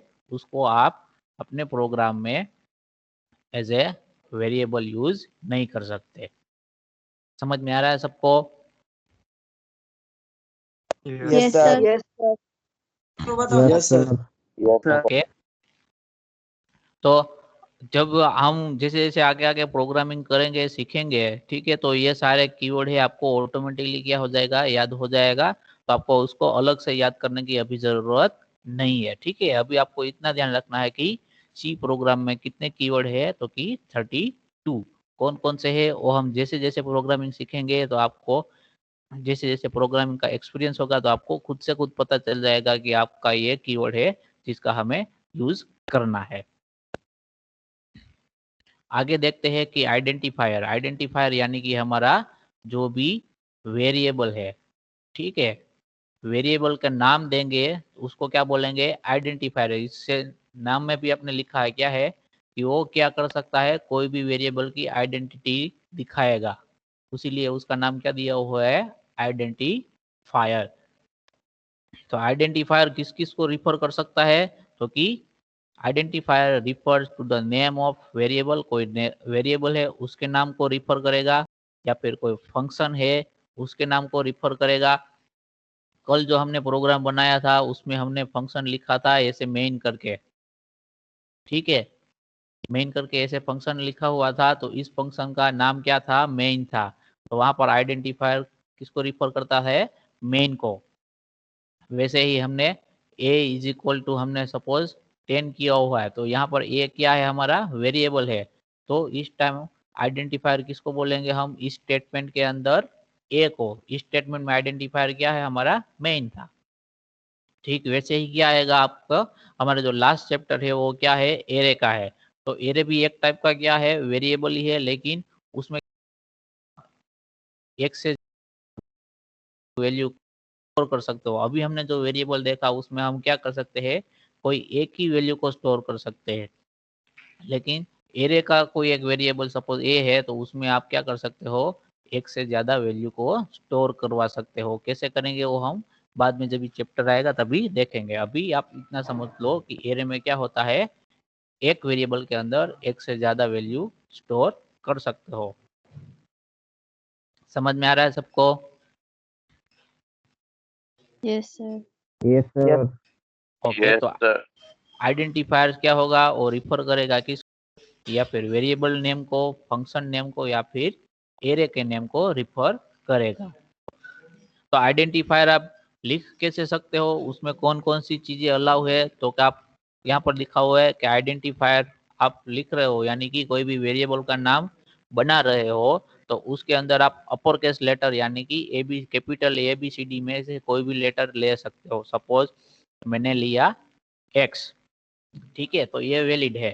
फिर लोअर केस यानी कि ABCD जो स्मॉल लेटर्स में है उसमें से कोई भी आप लेटर यूज कर सकते हो। फॉर एग्जांपल मैंने यूज किया A। उसके बाद ये सारे क्या है? परमिटेड है, बट यहाँ पर लिखा है क्या है? Commonly lower case letter we use, ठीक है। कॉमनली का मीनिंग क्या है? ये कंपलसरी नहीं है, लेकिन जनरली जो भी प्रोग्रामर है वो यूज क्या करते हैं? जो भी वेरिएबल का नाम रखते हैं या फिर फंक्शन का नाम रखते हैं या फिर एरे का नाम रखते हैं, उसमें क्या करते हैं? वो स्मॉल ABCD के जो भी लेटर वो यूज करते हैं जनरली, ठीक है। तो इसलिए वहां पे लिखा है कि commonly lower case letter we are using, ठीक है। आप कैपिटल A भी यूज कर सकते हो और सारे कैपिटल लेटर्स भी यूज कर सकते हो। हम हमारे प्रोग्राम के लिए क्या करेंगे? स्मॉल और कैपिटल दोनों का यूज करेंगे, ठीक है। फिर एक तो स्मॉल और कैपिटल लेटर, उसमें से उन दोनों में से आप कोई भी लेटर यूज कर सकते हो। आइडेंटिफायर यानी कि वेरिएबल, फंक्शन और एरे का नाम रखने के लिए। फिर क्या यूज कर सकते हो आप? Digit, it consist of letter and digit. Letter की बात हमने कर ली आगे, अब क्या होगा डिजिट। आप कोई भी वेरिएबल का नाम रखोगे तो उसमें आप क्या कर सकते हो, डिजिट का भी यूज कर सकते हो। सपोज आपको क्या करना है, कोई एक अपार्टमेंट है, ठीक है, उसके लिए क्या कर रहे हो आप, सी प्रोग्राम बना रहे हो, ठीक है। तो अपार्टमेंट में कैसे होता है, सपोज A1 है तो उसमें सपोज कौन रहते हैं, भरत भाई रहते हैं, ठीक है। तो आपके प्रोग्राम में ये फिट होगा। फिर A2 है तो उसके अंदर क्या रहते हैं, करसन भाई रहते हैं। तो उस तरह के से आप क्या बना सकते हो, वेरिएबल अलग अलग बना सकते हो, ठीक है। तो सपोज ये वेरिएबल आपने बनाए हैं तो उसके अंदर सारे वैल्यू आप क्या करवा सकते हो, स्टोर करवा सकते हो। तो डिजिट का भी आप वेरिएबल के नाम में यूज कर सकते हो, लेकिन उसमें रूल ये है कि जब कभी भी आप वेरिएबल का नाम बनाओ तो उसमें फर्स्ट लेटर जो होना वो आपका क्या होना चाहिए, अल्फाबेट होना चाहिए। फर्स्ट लेटर कभी भी आपका डिजिट नहीं चलेगा, ठीक है। फर्स्ट लेटर क्या होना चाहिए, अल्फाबेट होना चाहिए। जैसे हमने लिखा A1 A2 up to A10, वैसे ही हम 1A करके कोई भी वेरिएबल का नाम नहीं बना सकते, ये गलत है। फर्स्ट लेटर कौन सा होना चाहिए, ऑलवेज ABCD का ही लेटर होना चाहिए, चाहे वो स्मॉल हो या फिर कैपिटल हो। समझ में आ रहा है सबको, वेरिएबल का नाम कैसे Yes, बनाना sir. है हमें, यस सर, आ गया सर। Yes sir. ठीक है। तो with first letter as a character, character यानी कि ABCD के जो भी लेटर्स है उसमें से आपको कोई एक को एज ए फर्स्ट यूज करना है। बाद में underscore also used as a first letter. Underscore मतलब क्या हुआ कि सपोज A लिखा है, फिर अंडरस्कोर, फिर B। ये जो डैश वाली लाइन है वो कहाँ पे है, नीचे में नहीं है। बीच में होगी तो उसको क्या बोलेंगे, डैश बोलेंगे, ठीक है। नीचे होगी तो उसको क्या बोलेंगे, हम अंडरस्कोर बोलेंगे। तो आप अपने वेरिएबल का नाम है वो अंडरस्कोर के साथ स्टार्ट कर सकते हो। ऐसे लिख सकते हो अंडरस्कोर 1B या फिर अंडरस्कोर B1, ऐसे लिख सकते हो, ठीक है। या फिर अंडरस्कोर का आप बीच में भी क्या कर सकते हो, यूज कर सकते हो। समझ में आ रहा है सबको, yes sir. Yes, sir. Yes sir. Okay. एक और Yes, चीज है sir. जो यहाँ पर यस लिखना रह सर। गई है, वो कौन सी है कि आप अपने जो भी वेरिएबल का नाम सर रखो अंडरस्कोर पता नहीं चला। वो हम जब भी प्रोग्राम बनाएंगे तभी आपको ज्यादा पता चलेगा, ठीक है। अभी आप इतना याद रखो कि अंडरस्कोर के यूज के साथ आप क्या कर सकते हो कि कोई भी वेरिएबल का नाम बना सकते हो। अंडरस्कोर कैसे आएगा वो हम प्रोग्राम में दिखाएंगे, ठीक है। और एक चीज यहाँ पर लिखना रह गई है कि क्या करना है आपको, जब कभी भी आप वेरिएबल का नाम बनाओ तो उसके बीच में ब्लैंक स्पेस नहीं होना चाहिए। सपोज आपको क्या करना है, भरत भाई है उसके नाम का वेरिएबल बनाना है, ठीक है। तो आपने क्या लिखा, भरत ऐसे लिखा, ठीक है। उसकी सरनेम फॉर एग्जांपल क्या है, शाह है, ठीक है। तो भरत शाह आपको एज ए वेरिएबल बनाना है तो उसके बीच में आप क्या करोगे, यहाँ पर ब्लैंक स्पेस छोड़ोगे। तो ओ वेरिएबल के यानी कि आइडेंटिफायर के नाम में ये ब्लैंक स्पेस है वो अलाउड नहीं है। तो ये आपका आइडेंटिफायर क्या हो गया, गलत हो गया, ठीक है। अगर आपको लिखना ही है भरत शाह के लिए तो आप ऐसे लिख सकते हो, कैसे कि भरत लिखा, बाद में आपको दो वर्ड है उसको अलग करना है कभी कि रीड करो तभी, तो उसमें आप क्या बीच में अंडरस्कोर का यूज कर सकते हो। तो आप भरत अंडरस्कोर शाह ऐसे लिख सकते हो, तो ये आइडेंटिफायर वैलिड है, लेकिन ब्लैंक स्पेस कोई भी आएगा नहीं। समझ में आ रहा है सबको, yes Yes, sir. sir. Sir. Okay. तो ये था आइडेंटिफायर की कौन कौन से आइडेंटिफायर हम यूज कर सकते हैं। अभी आगे देखेंगे हम कांस्टेंट, ठीक है। तो कांस्टेंट क्या है, constant in refer to a fixed value, ठीक है। जैसा कि हमने डिस्कस किया था कि उसकी जो वैल्यू है वो ड्यूरिंग द प्रोग्राम, यानी कि जब भी प्रोग्राम एग्जीक्यूशन स्टार्ट होता है वहां से लेके प्रोग्राम का आउटपुट जब तक आता है तब तक उस वेरिएबल की वैल्यू है वो चेंज नहीं होती है, तो उसको क्या बोलेंगे हम, कांस्टेंट बोलेंगे। ठीक है। Do not change during the execution of the program, पूरे प्रोग्राम के दरमियान आपका जो भी वेरिएबल है वैल्यू क्या है, चेंज नहीं हो रही है, तो उसको क्या बोलेंगे हम, कांस्टेंट बोलेंगे। तो कांस्टेंट के भी अलग अलग टाइप्स है, कौन कौन से, तो के इंटीजर, इंटीजर यानी कि सारे जो नंबर्स है, ठीक है, it refers to a sequence of digit 0 to 9, ठीक है। तो उसके लिए एग्जांपल दिया हुआ है, फॉर एग्जांपल 149, फिर -980, फिर +45। तो ये सारे कौन से कॉन्सेप्ट है, इंटीजर। इसमें पॉइंट वाला कोई भी वैल्यू नहीं आएगा, ठीक है। जो हम डेसिमल पॉइंट वाला जो भी वैल्यू यूज करते थे वो इंटीजर कांस्टेंट के अंदर नहीं आएगा। वो कहाँ पे आएगा, तो डेसिमल पॉइंट वाला जो भी वैल्यू होगा वो कहाँ आएगा, रियल कांस्टेंट के अंदर आएगा, ठीक है। तो यहाँ पर एग्जांपल लिखा हुआ है 0.78, 2.45। तो डेसिमल प्लेसेस वाले जो भी नंबर होंगे उसको क्या बोलेंगे हम, रियल कांस्टेंट बोलेंगे, ठीक है। फॉर एग्जांपल पाई है हमारा, वो कौन सा है एग्जांपल, रियल कांस्टेंट वाला है, ठीक है। पाई इज इक्वल टू 3.14, ये डेसिमल पॉइंट वाला वैल्यू है, तो कौन सी कैटेगरी में आएगा, रियल कांस्टेंट की कैटेगरी में आएगा। और इंटीजर कांस्टेंट में क्या आएगा, फॉर एग्जांपल हमें n इज इक्वल टू क्या लेना है, सपोज हम प्रोग्राम अल्गोरिथम है हमारा कि हम क्या कर रहे हैं, 1 से लेके n नंबर तक के जो भी नंबर है उसका सारा को क्या करते हैं, एडिशन करते हैं। तो उसमें n की जो वैल्यू है वो क्या रहती है, आपकी फिक्स रहती है। एक बार एंटर करने के बाद वो पूरा प्रोग्राम खत्म होने तक वो n की वैल्यू चेंज नहीं होती है। तो उसको क्या बोल सकते हैं हम, कांस्टेंट बोल सकते हैं, वन टाइप ऑफ। तो वो कौन से टाइप का हुआ, इंटीजर कांस्टेंट का, क्योंकि इसकी जो वैल्यू है वो डेसिमल प्लेस वाली नहीं है, डेसिमल पॉइंट वाली नहीं है। समझ में आ रहा है इंटीजर और रियल कांस्टेंट सबको? Yes okay. Yes, तो sir. रियल कांस्टेंट में ऐसा भी लिखा हुआ है कि it is also represented in exponential notation. जब कभी भी आपका पास इस तरीके से बड़ा नंबर होता है 4356.78, ठीक है, तो उसको छोटे में कन्वर्ट करने के लिए क्या कर सकते हैं आप, यानी कि पॉइंट के आगे एक ही नंबर रखे तो उसके लिए क्या लास्ट में क्या यूज करते हैं, एक्सपोनेंशियल। जब कभी भी ई होगा आपका पास स्मॉल ई, तो उसका मीनिंग क्या होगा, 10 होगा, और उसके बाद जो भी डिजिट होगा वो क्या होगा, उसकी पावर होगी, ठीक है। तो आपके पास यहाँ पर क्या है, 4.356 4.35678 है। तो इसको आप इलाबोरेट कैसे करोगे, इंटू 10⁻3, ये मल्टीप्लीकेशन है, ठीक है।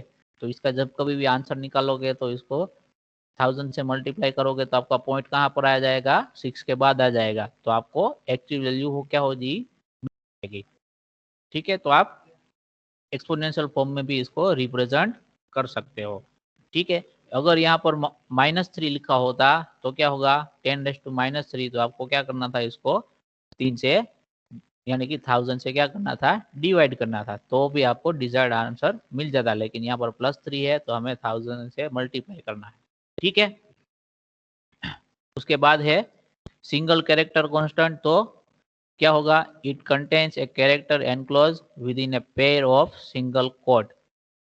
सिंगल कैरेक्टर कांस्टेंट को आपको नोटिफाई करने के लिए क्या यूज करना है, सिंगल कोट का यूज करना है। जैसे यहाँ पर हमने किया था, स्ट्रिंग में हम क्या करते थे, हम डबल कोट का यूज करते थे, लेकिन सिंगल कैरेक्टर के लिए क्या यूज करना, हमें सिंगल कोट का यूज करना है। एक ही कैरेक्टर है तो आप एक कोट का यूज करो, एक से ज्यादा कैरेक्टर है यानी कि ABC ग्रुप ऑफ कैरेक्टर है तो वो क्या हो जाएगा, ऑटोमेटिकली स्ट्रिंग में कन्वर्ट हो जाएगा। तो आपको क्या करना है, डबल कोट का यूज करना है। समझ में आ रहा है सबको? Yes, sir. ओके। यस फिर स्ट्रिंग कांस्टेंट, ये ठीक है, जो हमने डिस्कस किया अभी, स्ट्रिंग कांस्टेंट में क्या होगा, ग्रुप ऑफ क्या हो गए, कैरेक्टर हो गए, तो आपको क्या करना है, डबल कोट का यूज करना है, जैसे कि हमने यहाँ पर देखा, ठीक है। ये स्मॉल n है, उसको भी आप क्या बोल सकते, ऐसा भी हो सकता है कभी भी कि कोई ग्रुप में एक ही कैरेक्टर है तो उसको भी आप क्या कर सकते हो, डबल कोट के अंदर नोटिफाई कर सकते हो। इसका मतलब क्या हुआ कि आप हर एक कैरेक्टर को एक स्ट्रिंग बोल सकते हो, ठीक है, लेकिन हर एक स्ट्रिंग को आप कैरेक्टर नहीं बोल सकते हो, ठीक है। इसको आप क्या बोल सकते हो, कैरेक्टर बोल सकते हो, क्योंकि ये अकेला है। इसको आप कैरेक्टर नहीं बोल सकते हो, इसको भी नहीं बोल सकते हो, लेकिन इन सारे को आप स्ट्रिंग के फॉर्म में बोल सकते हो ऐसे लिख के, ठीक है। ठीक उसी तरह, ठीक है, समझ में आ रहा है सबको? Yes, sir. Yes, sir. आगे देखेंगे हम Yes, ब्लैक। sir. मतलब सर एक જ હોઈ શકે ને કેરેક્ટર, हाँ, मतलब એક જ કેરેક્ટર બી હોઈ શકે ને, જેમ કે આ એન છે ઈ? હા હા, પણ એક કેરેક્ટર જ હોય તો પણ તમે એને સ્ટ્રિંગ કહી શકો છો, બરાબર? ખ્યાલ પડે છે? એક કેરેક્ટર હોય તો Yes, એને sir. તમે સ્ટ્રિંગ કહી શકો છો, પણ સ્ટ્રિંગ હોય એને તમે કેરેક્ટર કહી શકતા નથી, બરાબર? એમ वन वे Okay, થશે, sir. टू वे नहीं થાય, बराबर? इन शॉर्ट बाद में आएंगे बैकस्लैश कैरेक्टर, जो हमने आगे की स्लाइड में देखे वही सारे है। स्लैश एन करोगे तो क्या होगा, न्यू लाइन में जाएगा। स्लैश टी करो तो हॉरिजॉन्टल में क्या होगा, स्पेस छूटेगा। स्लैश वी करोगे तो वर्टिकल में स्पेस छूटेगा, फिर ये होगा नल कैरेक्टर स्लैश 0 करके। फिर इंटीजर कांस्टेंट के अंदर भी क्या है आपके पास, डेसिमल है, ऑक्टल है और हेक्साडेसिमल है। डेसिमल का मतलब क्या होगा कि उसके अंदर आपके पास क्या होगा, 0 से लेके 9 तक नंबर। ऑक्टल में क्या होगा आपके पास, 0 से लेके 8 तक नंबर होगी।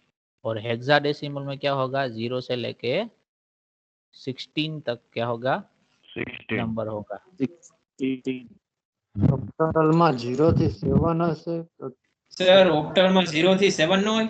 હા 7 7 7 એટલે 8 આવશે, એટલે તમારા શું થઈ જાય, 8 ને તમે આપણે ડેસિમલ માં કન્વર્ટ કરશો તો શું થશે, 11। એ જ રીતે અહીંયા 15 16 આવશે તો એને ડેસિમલ માં તમે કન્વર્ટ કરશો તો કેટલા થઈ જશે, 11, બરાબર? એ રીતે ઓકે સર. તો એ રીતે પણ આપણે જનરલી શેનો યુઝ કરીશું, ડેસિમલ નો યુઝ કરીશું। Embedded spaces, commas, non digit character are not permitted. Embedded space का मीनिंग क्या हुआ कि आप बीच में स्पेस नहीं छोड़ सकते, बीच में कोमा का यूज नहीं कर सकते, बीच में नॉन डिजिट नंबर यानी कि कोई भी अल्फाबेटिकल लेटर का यूज नहीं कर सकते हो इसमें, ठीक है। आपको ये सारा ही यूज करना है। समझ में आ रहा है सबको? ओके। फिर डेटा टाइप हम बाद में डिस्कस करेंगे।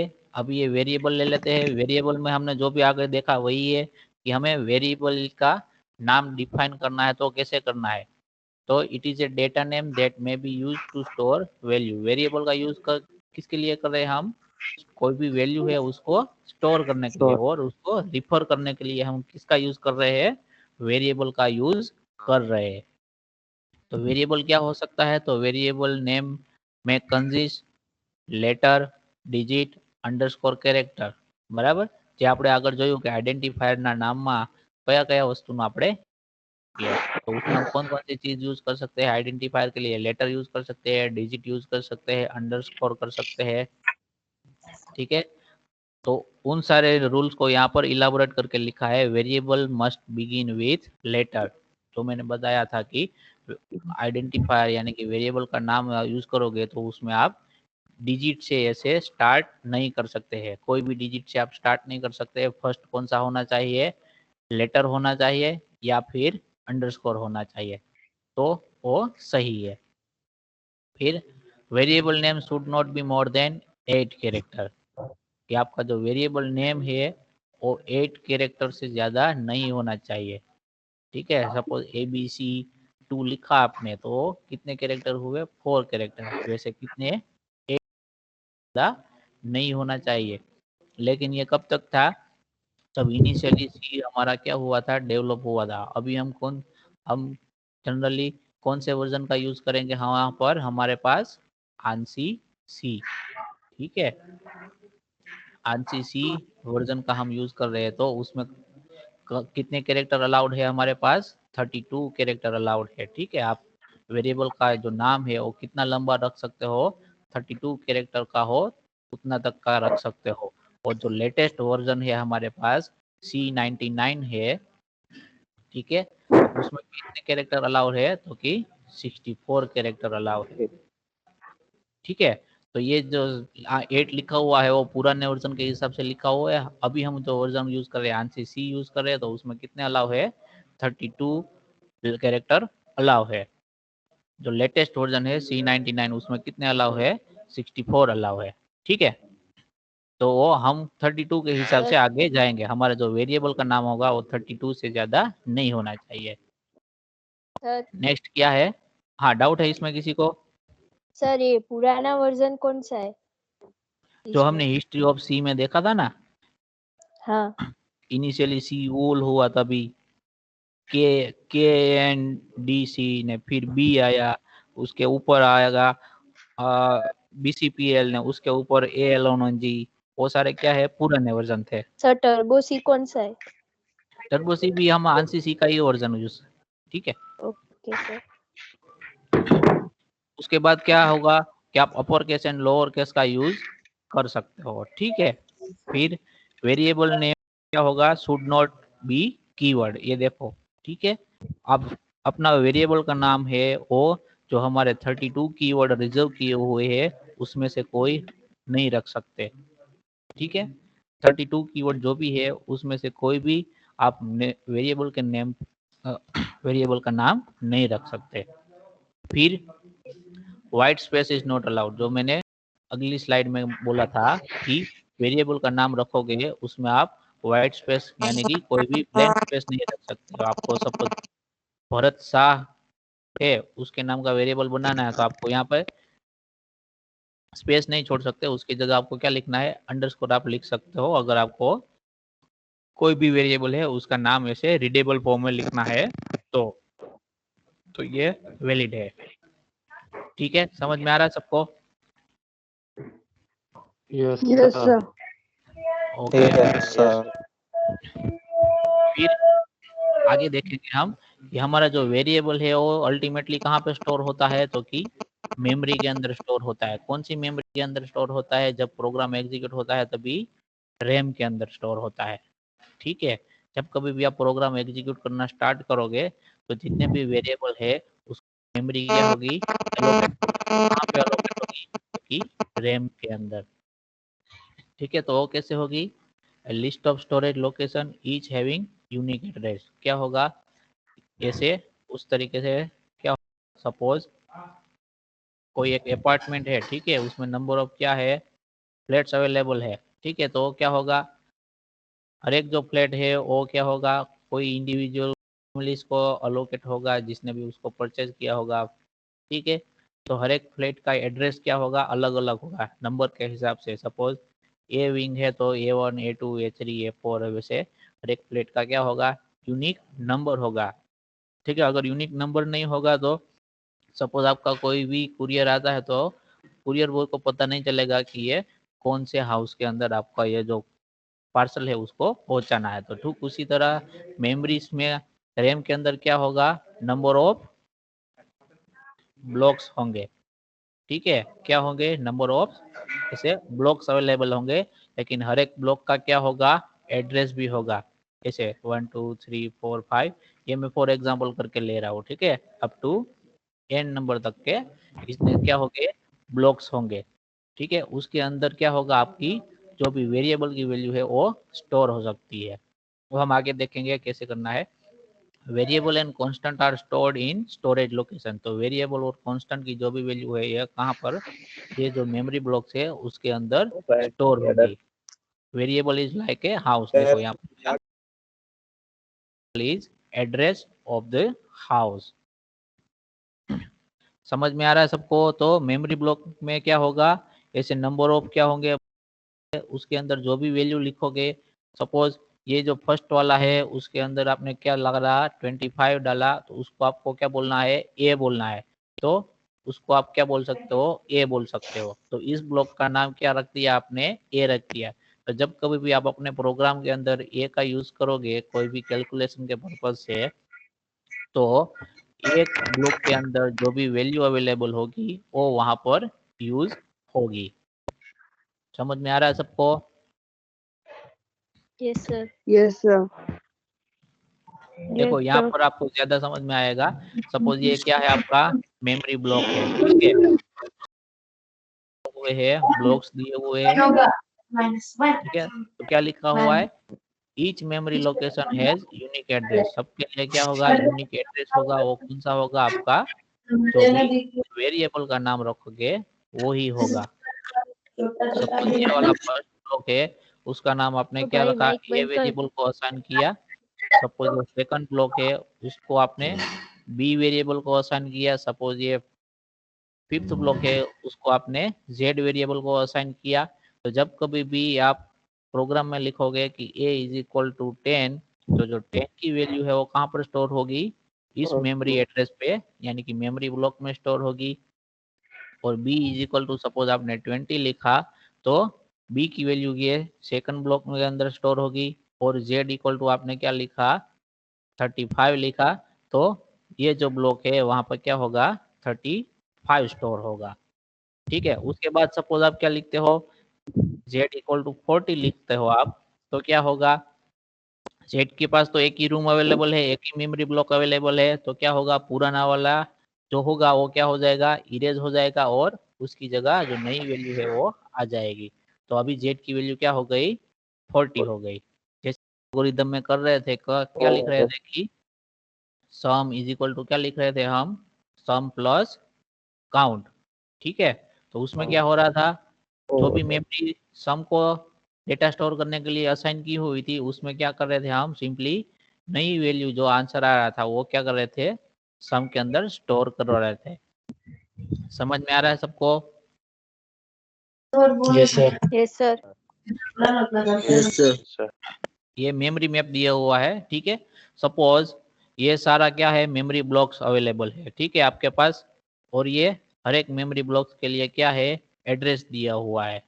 तो every variable is map to a particular memory address. Suppose C variable है आपका, वो कौन सी एड्रेस के साथ मैप है, ये वाला 8100 वाला एड्रेस है, उसके साथ मैप किया गया है। जैसे आपके हाउस का जो नंबर होता है एड्रेस के लिए, वैसे ही क्या है, वेरिएबल के नाम के साथ क्या हुआ है, मेमोरी एड्रेस को क्या किया गया है, मैप किया गया है। बाद में उस एड्रेस पे जो भी वैल्यू अवेलेबल है वो उसकी क्या हो जाती है, वैल्यू हो जाती है। तो प्रोग्राम के अंदर जब कभी भी आप सी का यूज करोगे, suppose B is equal to आप क्या कर रहे हो, सी प्लस सी कर रहे हो, तो बी के अंदर कौन सी वैल्यू असाइन होगी। तो जब कभी भी कंपाइलर आपका ये सी को रीड करेगा ना प्रोग्राम के अंदर, तो वो चेक करेगा कि सी के साथ कौन सा मेमोरी मैप एड्रेस है, मेमोरी एड्रेस कौन सा मैप हुआ है।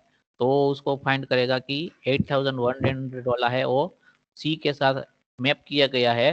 तो बाद में वो चेक करेगा कि 8100 का ब्लॉक मेमोरी है, उसमें कौन सी वैल्यू अवेलेबल है। तो यहाँ पर फॉर एग्जांपल 32 अवेलेबल है, तो वो उस टाइम पे सी की वैल्यू क्या करेगा, 32 कंसीडर करेगा प्लस 32, तो आंसर क्या होगा, 64। सपोज बी है हमारा वेरिएबल, और किसको, कौन से मेमोरी एड्रेस के साथ मैप है, फॉर एग्जांपल 1 वाला के साथ मैप है। तो अभी बी के अंदर क्या आंसर आ जाएगा, 1 एड्रेस के अंदर 64 आंसर आ जाएगा। समझ में आ रहा है सबको? Yes sir. Yes yes sir. Sir एक बार रिपीट करजो ने जरा का। ओके,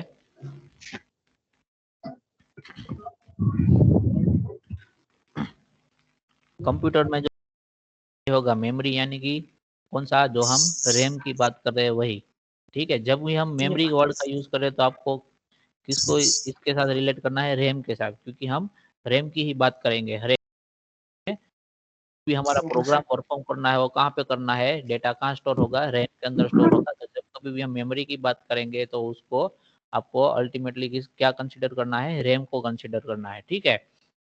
तो रैम के अंदर जितनी साइज होगी आपकी, सपोज 4 GB है, 5 GB है, 8 GB है, तो उसके हिसाब से क्या होगा, नंबर ऑफ एड्रेस अवेलेबल होगा आपके पास, ठीक है। फॉर एग्जांपल वो 0 से स्टार्ट होके क्या है, 8100 तक है यहाँ पर हमारे पास, ठीक है। यहाँ पर डॉट डॉट है, ये जो ब्लैंक स्पेस है वो डॉट डॉट है, ठीक है। और आपने कोई सी वेरिएबल है वो आपने क्या किया हुआ है आपके प्रोग्राम के अंदर रखा हुआ है, यूज किया हुआ है, तो क्या होगा, every variable is map to a particular memory address. जब भी आपका जो प्रोग्राम है वो रैम के अंदर क्या जाएगा, लोड होगा, तो हर एक आपके प्रोग्राम में जितने भी वेरिएबल होंगे उन सारे वेरिएबल को क्या मिलेगा, एक मेमोरी एड्रेस मिलेगा। वहां पर वो जो भी वेरिएबल होगी वो उसकी वैल्यू क्या करेगा, स्टोर करेगा। फॉर एग्जांपल ये सी वेरिएबल है, उसको कौन सा एड्रेस मिला, 8100 वाला एड्रेस मिला, और सी की वैल्यू क्या है 32। तो मेमोरी में 8100 वाला जो एड्रेस का ब्लॉक होगा उसके अंदर 32 वैल्यू क्या हो जाएगी, स्टोर हो जाएगी। और जो ये एड्रेस है वो किसके साथ मैप करेंगे हम, जो हमारा सी वेरिएबल है उसके साथ। सपोज ठीक उसी तरह हमारे पास क्या है, एक बी वेरिएबल है, उसका मैपिंग किसके साथ है, सपोज एड्रेस जो हमारा 001 है उसके साथ मैप है। ठीक है, अभी लेकिन इसके अंदर कोई भी वैल्यू नहीं है क्योंकि हमने उसको असाइन नहीं किया हुआ है प्रोग्राम के अंदर। फॉर एग्जांपल हम प्रोग्राम के एंड में ये स्टेटमेंट लिखते हैं कि बी इक्वल टू क्या करते हैं, सी प्लस सी। तो जैसे ही क्या करेगा कंपाइलर आपका इस इंस्ट्रक्शन को रीड करेगा मशीन, ठीक है, मशीन इस इंस्ट्रक्शन को रीड करेगा तो क्या करेगा, वो देखेगा बी के अंदर स्टोर करना है, बी इक्वल टू लिखा है तो उसको पता चलेगा कि बी के अंदर स्टोर करना है। ठीक है, तो वो बी के साथ जो भी मैप एड्रेस होगा उसको फाइंड कर देगा कि यस बी के साथ कौन सा एड्रेस मैप है, तो कि 0001। ठीक है, वो उसको पता चल जाएगा। बाद में वो आगे रीड करेगा इंस्ट्रक्शन, तो आगे क्या करना है, तो सी प्लस सी का जो भी आंसर आएगा वो कहाँ पे स्टोर करना है, बी का जो एड्रेस है वहां पर। तो सी प्लस सी का आंसर फाइंड करने के लिए हमें सी की वैल्यू पता होनी चाहिए। तो सी की वैल्यू पता करने के लिए सी के साथ जो एड्रेस मैप है उसको हमें ढूंढना होगा। ठीक है, तो ऑलरेडी मैप होगा तो हमें पता चल जाएगा कि सी के साथ कौन सा मैप है एड्रेस, तो कि 8100। तो उस ब्लॉक में कौन सी वैल्यू अवेलेबल है, तो कि 32। तो वो क्या करेगा, 32 वहां से कंसीडर करेगा। उसके बाद ऑपरेटर है, उसके बाद कौन सा है, फिर से सी वेरिएबल है, तो उसकी वैल्यू भी क्या आएगी 32। अब इन दोनों का एडिशन क्या होगा, 32 प्लस 32 64 होगा। तो हमारा इंस्ट्रक्शन क्या होगा यहाँ पर, कंप्लीट नहीं होता है, हमें सिर्फ क्या मिला, एडिशन का आंसर मिला। इंस्ट्रक्शन कंप्लीट कब होगा, जब ये आंसर को आप कहाँ स्टोर करवाओगे, बी के अंदर। तो उसके लिए क्या होगा, वो बी के साथ जो भी एड्रेस मैप होगा वहां पर जाएगा, और वहां पर जो मेमोरी ब्लॉक है वहां पर क्या करेगा, वो उस आंसर को वो राइट करेगा। तो यहाँ पर क्या आ जाएगा, 64 आ जाएगा। समझ में आ रहा है सबको। उसके बाद सपोज आपने प्रिंट करवाया, कौन सा, आपने प्रिंट बी करवाया, ठीक है, तो इस टाइम पर क्या होगा, बी के साथ जो भी एड्रेस मैप होगा वो एड्रेस को ढूंढेगा। तो बी के साथ कौन सा एड्रेस मैप है, 0001, और उस एड्रेस पर जो भी वैल्यू होगी वो क्या होगा, आउटपुट में आपको डिस्प्ले होगा। तो आंसर क्या मिलेगा आपको डिस्प्ले पर, 64। समझ में आ रहा है सबको। Yes, sir. तो ये सेम एग्जांपल यहाँ पर दिखाया हुआ है। देखो इनिशियली ये सपोज ये इंस्ट्रक्शन एग्जीक्यूट इस सीक्वेंस में हो रही है, ठीक है, पहले ये हो रही है, उसके बाद ये हो रही है, उसके बाद ये, उसके बाद ये। जैसे जैसे टाइम आगे जाता है वैसे क्या होता है, 1 बाय 1 इंस्ट्रक्शन एग्जीक्यूट हो रही है। ठीक है, तो ये इंस्ट्रक्शन आपको दी हुई है तो उसके हिसाब से मेमोरी एलोकेशन है वो हो रहा है। ठीक है, सपोज फर्स्ट टाइम क्या हुआ, x इक्वल टू 10, तो कोई भी एक क्या है मेमोरी के अंदर जो भी ब्लॉक है उसके अंदर क्या हो जाएगा, 10 का वैल्यू इनिशियलाइज हो जाएगा, स्टोर हो जाएगा, और इस ब्लॉक का एड्रेस किसको असाइन होगा, हमारे x को असाइन होगा। ठीक है, फॉर एग्जांपल इसका एड्रेस है 0089। ठीक है, समझ में आ रहा है सबको। ये स्टेटमेंट एग्जीक्यूट होने के बाद क्या हुआ कि जो हमारा मेमोरी ब्लॉक था उसके अंदर वैल्यू कौन सा स्टोर हुआ, 10, और उसका एड्रेस किसको असाइन हुआ, x के साथ मैप हो गया। फॉर एग्जांपल एड्रेस कौन सा है, 0089। अभी नेक्स्ट इंस्ट्रक्शन कौन सा एग्जीक्यूट होगा कि x इक्वल टू क्या हो जाएगा, 20 हो जाएगा, 20 हो जाएगा। ये इंस्ट्रक्शन को एग्जीक्यूट करने के लिए क्या करेगा, वो x वेरिएबल के साथ जो भी मेमोरी एड्रेस होगा, मैप होगा, वहां पर जाएगा और वहां पर क्या रखेगा, 20 वैल्यू रख देगा। क्योंकि हमें क्या करना है, ये वैल्यू x के अंदर स्टोर करवाना है, उसको रीड नहीं करवाना है। ठीक है, तो जो पुराना 10 था वो चला जाएगा और उसकी जगह क्या आ जाएगा, 20 आ जाएगा। तो हमने नेक्स्ट लाइन में यहाँ पर देखा 20 हो गया। अब नेक्स्ट जो एग्जीक्यूट होगा तो वहां पर क्या करेंगे, हम x की वैल्यू को यूज कर रहे हैं, ठीक है, और उसमें एक का एडिशन कर रहे हैं, तो x की वैल्यू क्या है हमारे पास 20 है, प्लस 1 कर रहे हैं, तो आंसर क्या आएगा 21 आएगा। लेकिन इन 21 को आपको वापस कहाँ पे स्टोर करना है, x के अंदर। तो स्टोर करने के टाइम वो वापस से देखेगा कि कौन से एड्रेस पे है। फॉर एग्जांपल हमने क्या लिखा था 0089 पे है, तो वहां पे 20 आंसर होगा। तो उसको इस टाइम हमें 20 को रीड करने का नहीं है, हमें क्या करना है, सिर्फ राइट करना है। तो यहाँ पर 21 राइट कर देंगे और 20 क्या हो जाएगा, ऑटोमेटिकली हमारा रिमूव हो जाएगा, क्योंकि हम वेरिएबल की वैल्यू जब भी दोबारा राइट करते हैं तो क्या होती है, वो ओवर राइट होती है। तो वो हम आगे की स्लाइड में देखेंगे। अब हमारे ये इंस्ट्रक्शन के एग्जीक्यूट करने के बाद 0089 वाला जो है उसमें कौन सी वैल्यू अवेलेबल है, तो कि 21। अभी उसके बाद का जब इंस्ट्रक्शन हम एग्जीक्यूट करेंगे तो अभी आगे की वैल्यू क्या होगी, इस ब्लॉक में कोई बता सकता है, तो कि 21 इंटू 5 तो क्या आंसर आएगा, मल्टीप्लाई 5 105। तो ये ब्लॉक के अंदर आंसर क्या रहेगा आपका 105। तो आगे देखते हैं।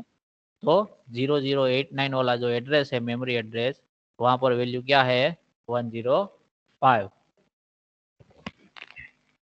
सब्जी क्या जाओ તમે તમારે આવવાનું હો ઘરે કીધું છે, હા હાલો।